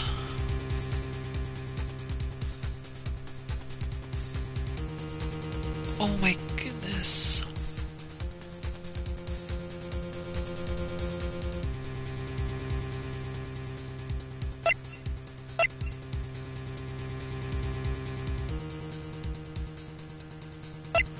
What happens if I say no?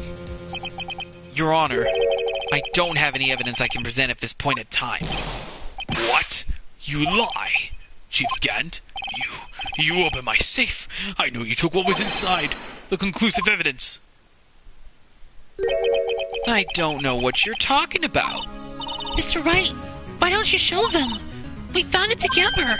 Oh, I see. It's because you know the truth, don't you? You know whose fingerprints are on it. That's why you won't present it. What are you talking about, Chief Gant? Can't you figure it out? Take a good look at this picture. See the victim's vest? Notice anything odd about the chest area? It looks like part of it's been cut out from some reason. You mean you had this in your safe? What? That means you, the chief of police, have been concealing evidence. This is going to be the biggest scandal in the history of the police department. Impressive. To be honest, I didn't think you had the gall, Righto. Well, I can't just let you pin me up as the murderer. I'll tell you what really happened. What? You mean you admit to it?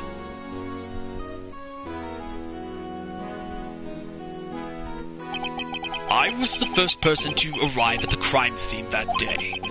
It then occurred to me that I could use the situation to control Lana. So you really were manipulating her? I knew Lana. If I made it look like the blame lay with her sister, that when she saw the scene, she would ask me for my aid. So you assisted Miss Sky. I told her to arrange all the evidence. I had her plant the knife tip in the victim's body and move the body across the room. And I ended up using that evidence to get Joe Darkey convicted. When I tampered with the crime scene, I had 2 pieces of evidence. This was before Lana arrived at the scene, mind you. 2 pieces of evidence? You mean those items in your safe? But why? For insurance. Of course. Insurance? I was sure my plan would work, but it's always best to be prepared for the worst. I wasn't about to let anyone blame me for a murder that girl committed. You mean you were calculating that far ahead while forging the evidence? What do you take me for? A fool? I didn't make police chief by dumb luck. See this jar fragment? I hid the most legible part of Emma's name. I didn't expect Lana to go and wipe the blood of all the pieces. But if you fabricated all the evidence, what's to say you didn't fabricate the message on this jar too? Oh. Some people just don't know when to quit, do they? That's why I kept one more item for insurance. You mean that piece of cloth? Come on, Righto. Cough it up already. I know you have it. What are you waiting for, Mr. Wright? So you admit to it then, Chief Gant, that you were hiding the cloth you cut off the victim's vest in your safe. Yes, I admit it. I didn't want to have to do that, being chief and all. But it's a lot better than being portrayed as a murderer. Well, Mr. Wright, what do you have to say for yourself? Just a moment ago, you said you didn't have any evidence you could present. Foolish move, Righto. You should have shown it then before it was too late. It's been a long battle. But the moment of truth has finally arrived. As long as I don't mess up here, victory is mine.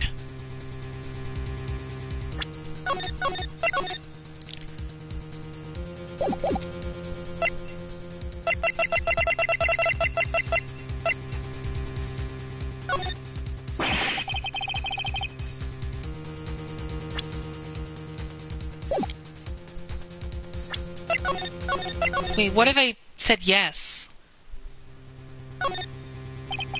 Your Honor, I do have evidence to present now. Alright then, let's see the conclusive evidence. The evidence that shows who actually murdered Prosecutor Marshall. Take that! Let me verify this once more. On the day of the crime, you personally cut out this piece of the victim's vest. Oh, yes. At last, you finally brought it out into the open. There's a handprint on this piece of cloth. Your Honor, the prosecution requests that be immediately sent to the lab for analysis. This handprint on the leather. There must have been a strong impact for it to be left so clearly. You mean... It could not have been forged. It must be authentic conclusive evidence. Ho ho ho! You're as slow on the uptake as ever, Worthy. What? Think about it. Righto had all this time to present this evidence. Yet he was reluctant to do so. Why would that be? You mean you already know? You know whose fingerprints are on that? Mr. Wright, do you really know? Whoever the fingerprints belong to must be the real murderer. Whose fingerprints are they? Very well. I'll tell you. It should be okay now. Everything's proceeding as predicted. The person to whom these fingerprints belong to is... Take that! Emma? Emma Sky? What? They're mine? I'm sorry, Emma.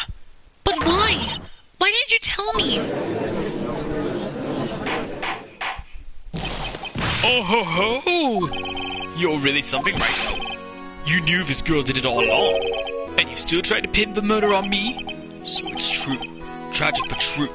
This girl really did show Prosecutor Marshall Jones' death. How could you? You monster! Miss Sky, You knew whose fingerprints those were all along, yet you acted like she really didn't. Miss Sky, it's not over yet. What? I said this trial isn't over yet. Ha! But I'm afraid it is over, boy. Not only this trial, but your career too. You purposely conceal this conclusive evidence. That's, my friend, is a serious offense. I'm looking forward to pressing charges after the defendant is convicted. I'll have your badge, boy. What's the matter? Can't cut your tongue? Aren't you going to tell us how it feels? How it feels to be the one who single-handedly turned a poor little girl into a murderer? Before I do that, there's just one little thing I have to clear up. Oh? And what's that? Who really killed Prosecutor Niall Marshall? What? Chief Gant, you are absolutely right. This piece of cloth proves who the real murderer is. Who killed Niall Marshall, you ask? It was Emma Sky, wasn't it? I'm afraid it's not possible. You see, this piece of cloth contains a critical contradiction. Ooh, we're nearing the end. What? A contradiction? What is this fool babbling about? I'm talking about a contradiction, one that proves who the real killer is. Mr. Wright, this piece of cloth, what could it possibly contradict? Chief Gant, your tyrannical reign ends here. Behold, the piece of evidence that contradicts this cloth.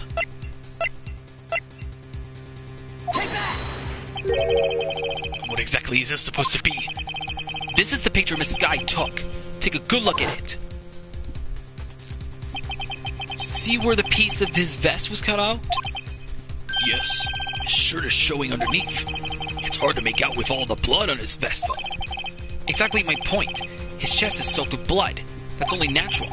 His lungs, no doubt, were punctured. Blood poured out of his mouth. Oh, but that piece of cloth.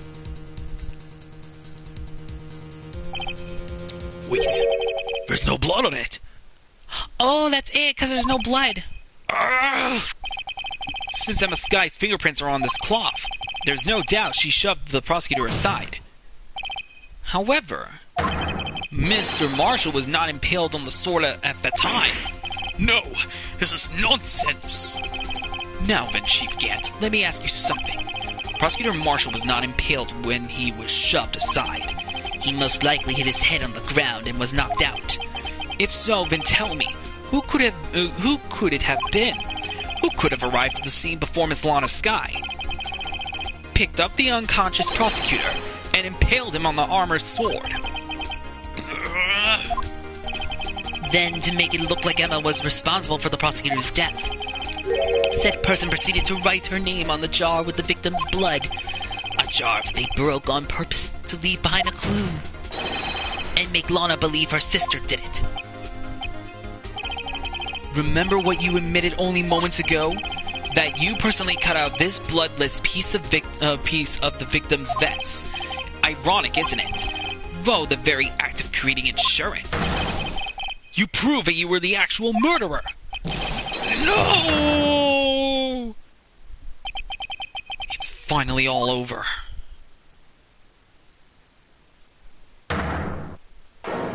What?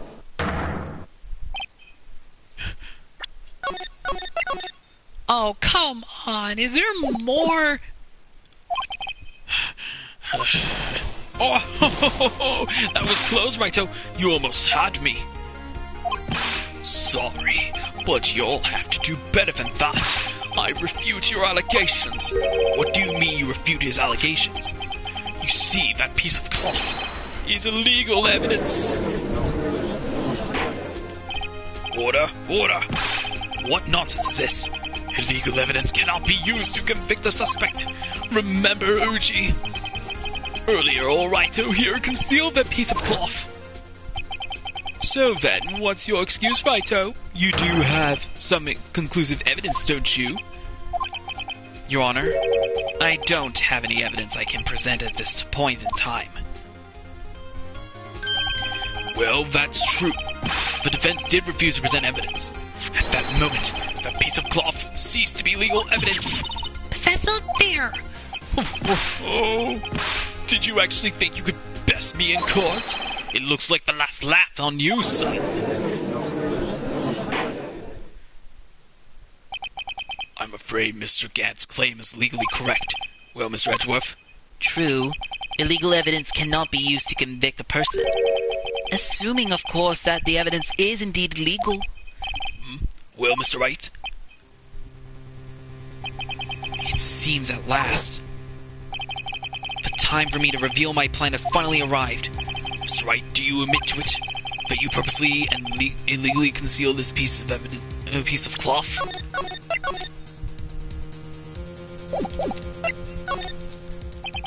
I admit, I refused to present it at one point. Aha! So the evidence is illegal! No, it isn't, Mr. Gant. Huh? It's not that I didn't present evidence then.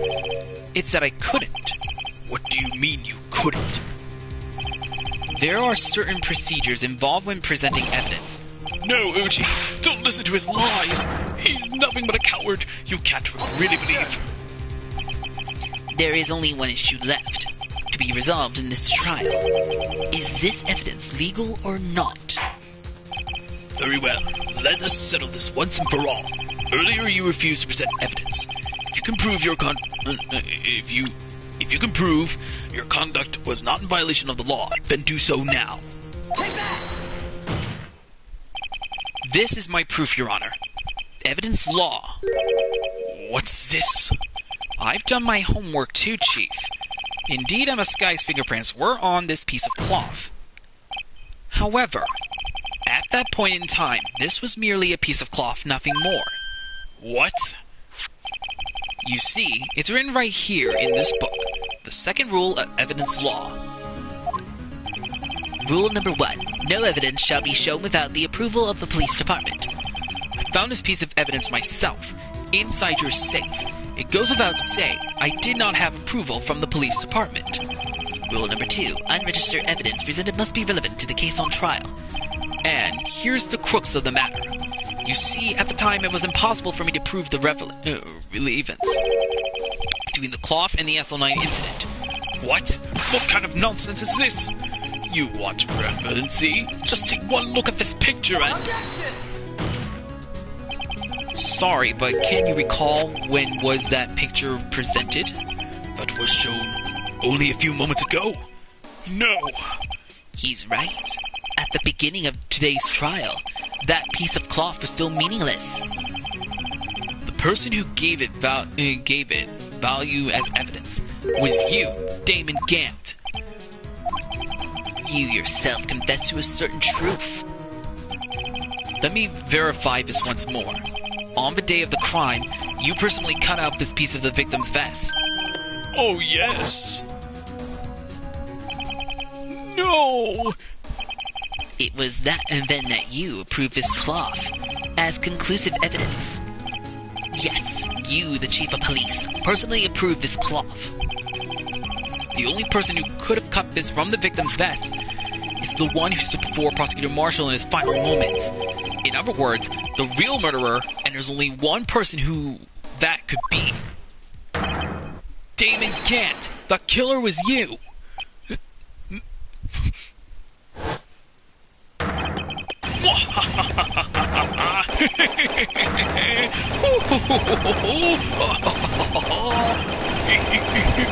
Oh, jeez.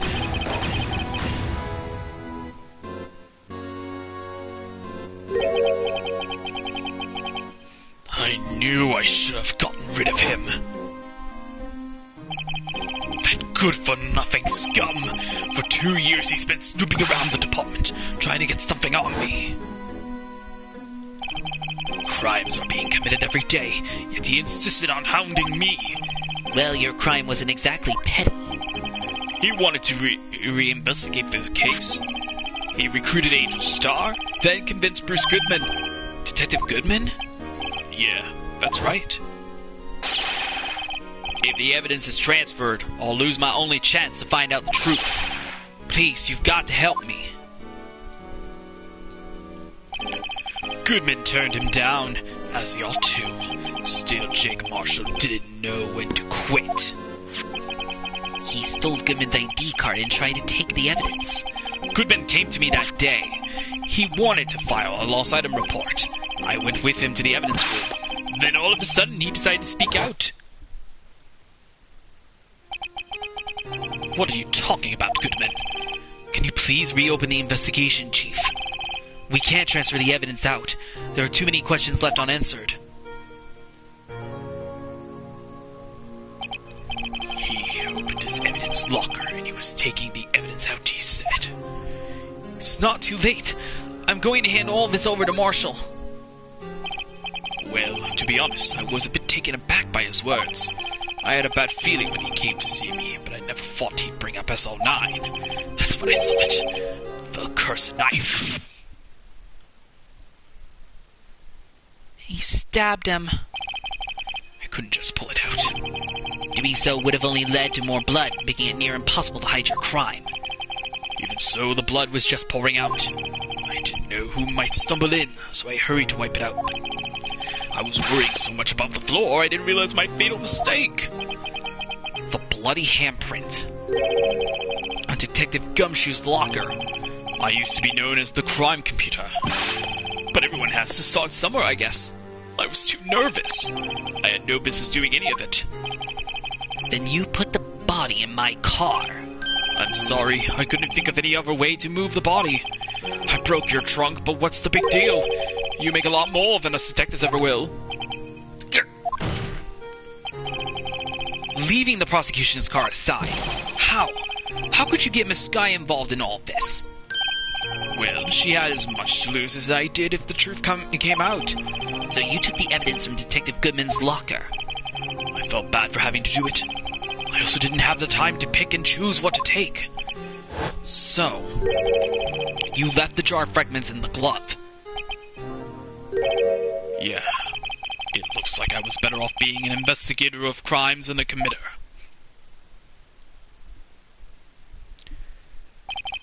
They all did their best to get my way. I've got to hand it to them. They do their jobs well, much to my dismay. Fake evidence doesn't hold up very well upon close examination. You must have known that. Tell me, Worthy, why do you stand in court? Me? You despise criminals. I can feel it. You and me were the same. One day you'll understand. Oh, believe me, you will. You're just one man. You'll see what it really takes to bring them down once you try to go it alone.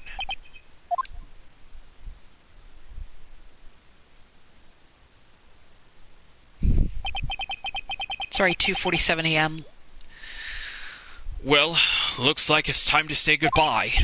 Oh, OG? What? Looks like we'll have to cancel that lunch date. Sorry, old friend. I'm sorry too, Damon Gant.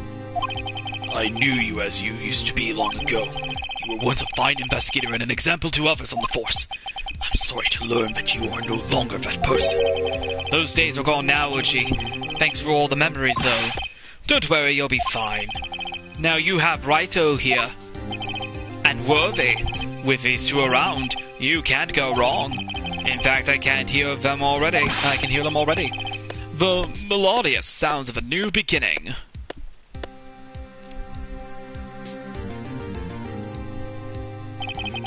There are two things I want you to understand. Yes. First, your sister never hurt anyone. Second, Damon Gant betrayed you from the beginning. You see, Miss Sky? You no longer have any reason to keep silent. You're right. When this trial is over, I'll tell everything. All that I've done these past 2 years, from the time I had Gant help me forge evidence up until today. So, it seems all the questions raised in this trial have been answered. I'm sorry, Miss Sky. I couldn't get you out of all your trouble. My. What high standards you have for a rookie. I can see why Mia thought so highly of you. Who knows, a few years from now, you just might make it to the top. She finally smiled. I owe you my thanks, Mr. Wright. Miss Sky. And to you too, Mr. Edgeworth. You've suffered every bit as much as I have over these past few days. Believe me, I know how much of an ordeal it's been for you. It was nothing. Liar. I was worried the pressure might break you, and yet, you rose above it all and guided Mr. Wright to victory. You've done well, Mr. Edgeworth. Stop it. I only did my job. In light of this case, it seems as good as self-examining is in order for all of us. Miss Sky, Yes, Your Honor. you are innocent of murder. However, although the chief blackmailed you, the fact is you still acted as his accomplice. Trial will be scheduled for these crimes at a later date. Yes, I understand, Your Honor. Is there something amusing about all this? Why are you smiling? It's been a long time, Your Honor. A long time since I felt free of these heavy chains.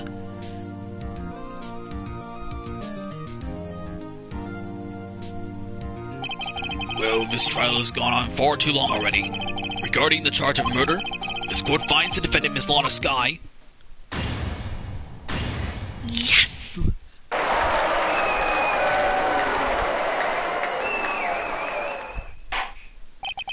That is all.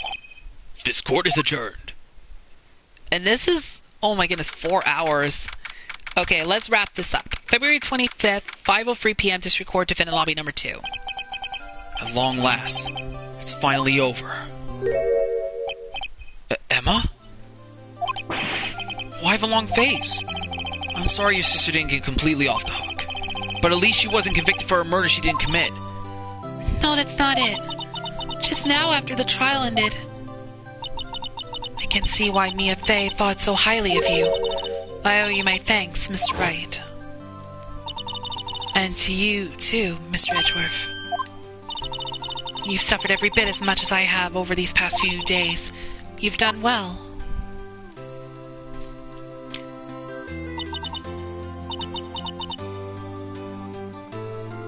You know, I did my best too. But Law didn't say a single word to me. Hope I'm not interrupting anything, pals. Oh, guess I am. I'll come back later. Wait, Detective Gumshoe, what is it? You're doing this on purpose, aren't you? Making a detective run all around while I'm doing it. And to top it off, you call me here. I've been happier people at funerals. Hey, lighten up, pals. I'm only kidding. Oh, are you here because of my sister again? Nope. Not this time. I came today because of you, pal. Me? That's right. I thought you'd like to see someone. Lana! Should you be doing this? She's still under arrest, you know. Well, I won't tell if you won't. Emma, I owe you one. I owe you an apology. It's okay, sis. Don't worry about it. That day 2 years ago.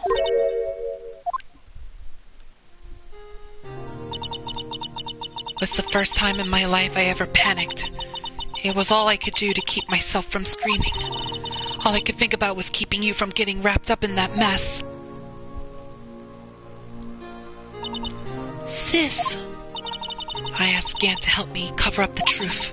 I thought I was doing it for your sake, but now I realize I was wrong.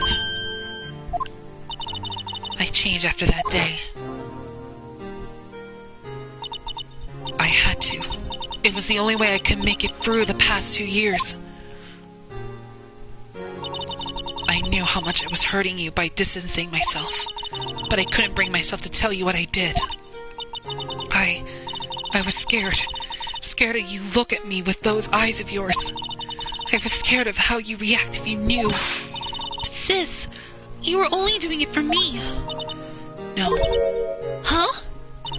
I turned my back on you that day.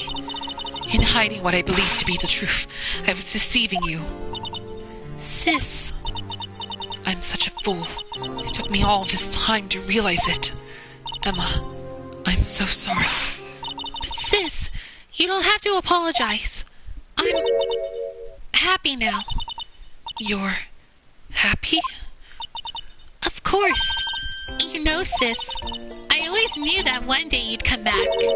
And now you have. Oh, Emma. Emma! Aww. No one can change the past. The only thing we can do is strive to make up for our mistakes. Why must we make up for our mistakes, you ask? Because in so doing, we can find the way back to our rightful path, and it is from there that we can move on toward a brighter future. At least, that's what I felt watching the two sisters make up.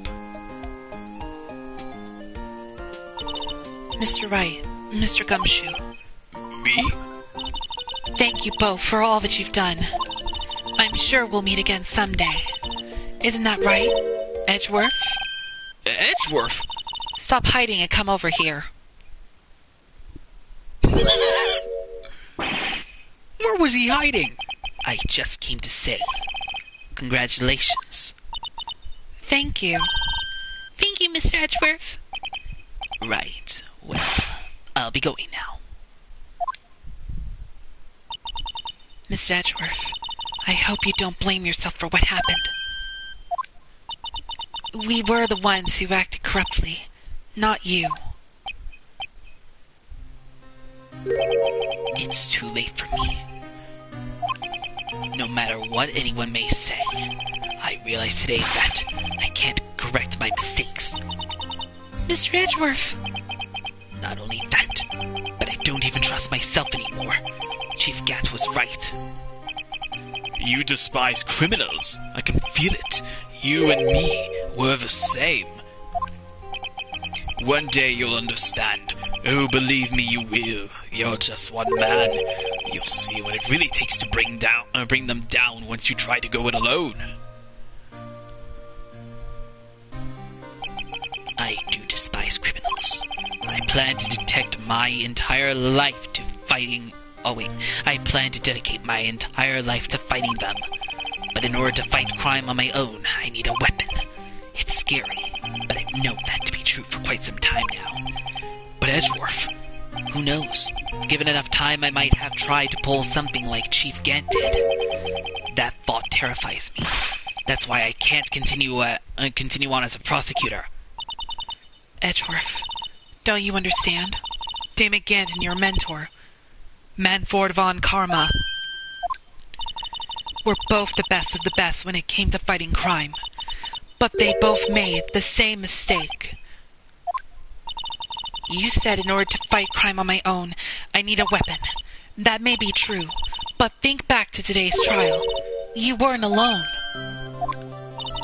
You were working together with Mr. Wright, and because of that partnership, you were able to present evidence that otherwise would have gone undiscovered. Isn't that right, Mr. Wright? Huh? What? Oh, yeah. What is this, a pop quiz? Come on, Mr. Wright, show him what Lana's talking about. Wait, what? Evidence, huh?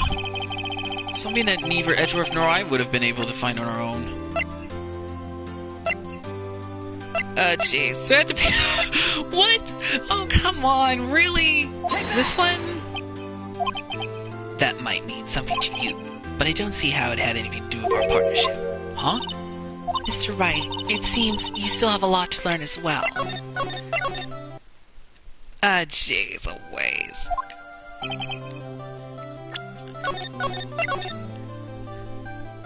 Evidence list. Oh, thank you. Take that! Thank you, Dampy. That's the picture I drew. Our counterattack began with this. You had one half of the evidence list, and I had the other. Apart, we wouldn't have been able to completely restore Emma's picture. That didn't just happen by chance, Mr. Edgeworth. It's time for me to go. Mr. Edgeworth. If you'll excuse me, there are still some loose ends that need wrapping up. Take care, Chief Prosecutor. There he goes. Edgeworth, what will you do now? Well, Well, whatever you do, just remember, you can let what happened kill the prosecutor in you, or you can let it help you grow. In the end, it's up to you. I know. It seems I owe you my thanks too, Wright. But what I face now is my problem. Edgeworth, I'll be waiting for you in court. Farewell.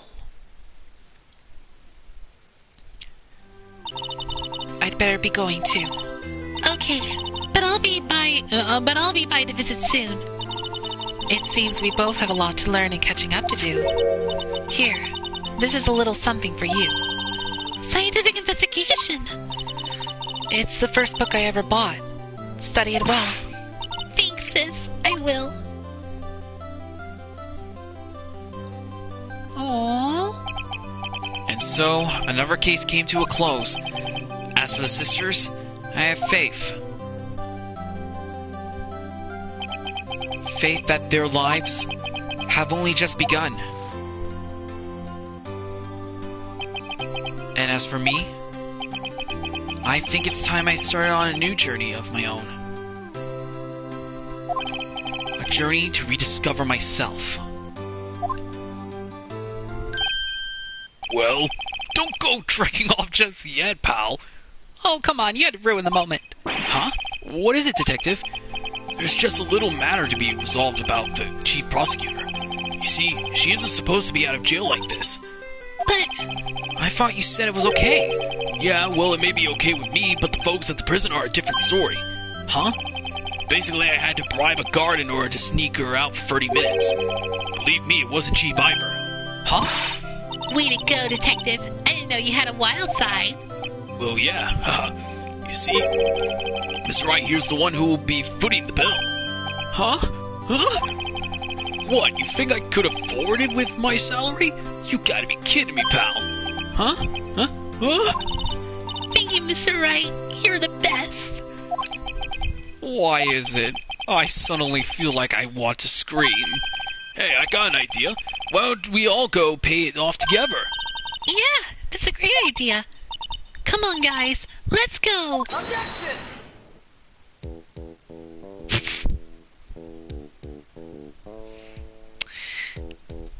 Objection. And that's it. That's it for the first game, I believe. I arranged for a friend of mine in Europe to take care of Emma. I hope she'll be pleased to study under a top coroner. As for me, this affair has pretty much ended my days at the prosecutor's office. Still, I'll manage to find my way back to the field somehow. Then, I'll be able to investigate crimes together with Emma.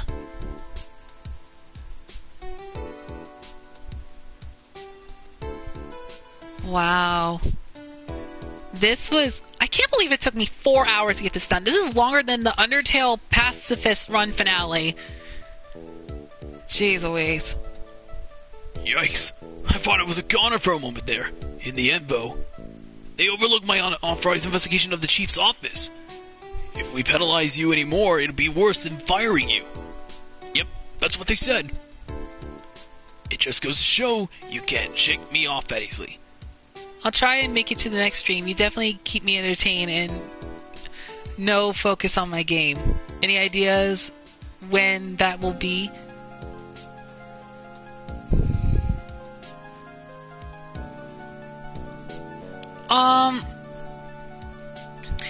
Well, I don't know when I'm going to start the second game of the Phoenix Wright Ace Attorney Trilogy. That I don't know as of yet. Hang on. My new mission is to guard the main entrance and take care of Billy. You can believe it. I've been demoted to security guard. My partner's keeping an eye on the entrance for me today. I'll show them, though. Someday I'm going to make detective. Yes, sir. Then I can be just like that Dick Gumshoe. Yeah. Like I said, I don't know when exactly I will be doing my next stream. I think whenever I'm gonna do the next stream. I think it's just whenever I'm gonna do the next stream. I just don't know exactly when, so. Kind of whenever. Oh, great. Oh, great. That blue badger. 304. Oh my gosh. Okay. Oh.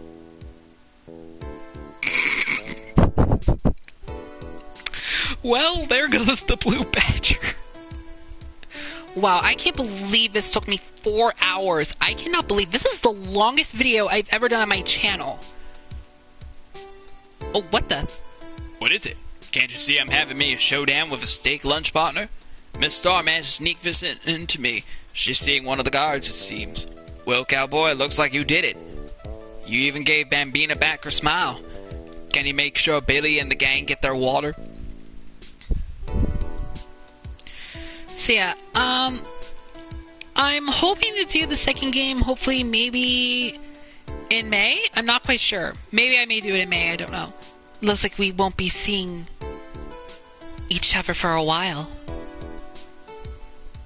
As a farewell gift, I put a new meal on the menu, the right way lunch.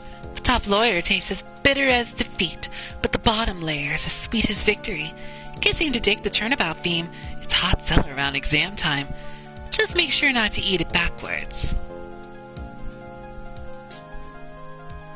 Oh boy, this first game was really fun. I really had a fun time playing the first game of Phoenix Wright. This was so amazing. I'm like, oh my goodness, that was so much fun. I really had a great time playing this game. I'll never forget what that young defense lawyer said after the trial. Let's see, what was his name again? Mr. Left?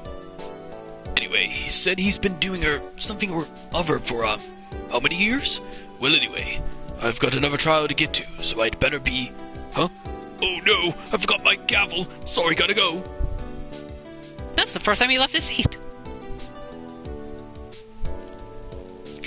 I mean, I really just cannot wait to play some of the other games of the Phoenix Wright trilogy. I know I'm going to play Justice for All, which I'm planning to do probably in May. I'm not quite sure, but that's something I'm thinking of doing. But oh my goodness. Who knows? Maybe I'll start sooner. Nothing soothes the soul like fresh country air. Still, sometimes I do miss hearing you and your objection. Still, I can't go back until I'm a full-fledged spirit medium. Mystic Maya, afternoon training is about to begin. Coming. Well, see you around, Nick.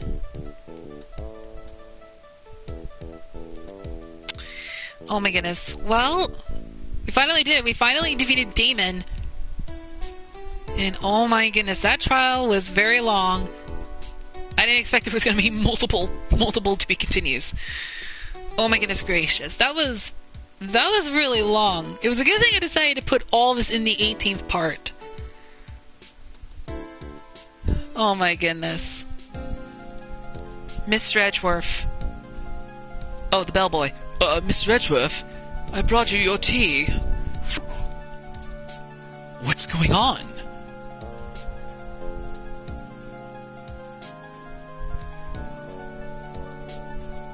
So, looks like the first game is finally done with. And I'm just letting the credits roll. Thanks for coming to see me off. I can't believe I'm going to Europe. Thank you, Mr. Wright. Thank you so much for everything. I'm a little sad, but I'll be alright. Whenever I want to see Lana, all I have to do is open this book.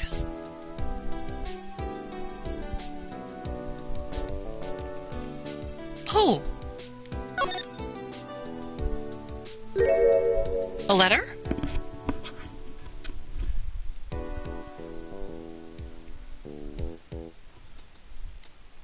Oh.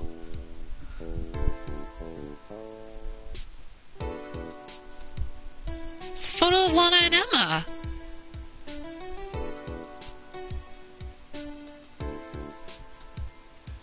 Rise from the ashes. Wow.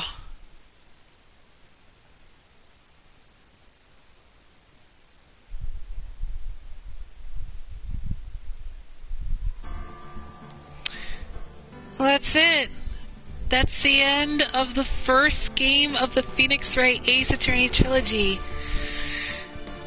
Wow, I can't believe this took me 4 hours in this video. This is the longest video I've ever done in any of my Let's Play videos.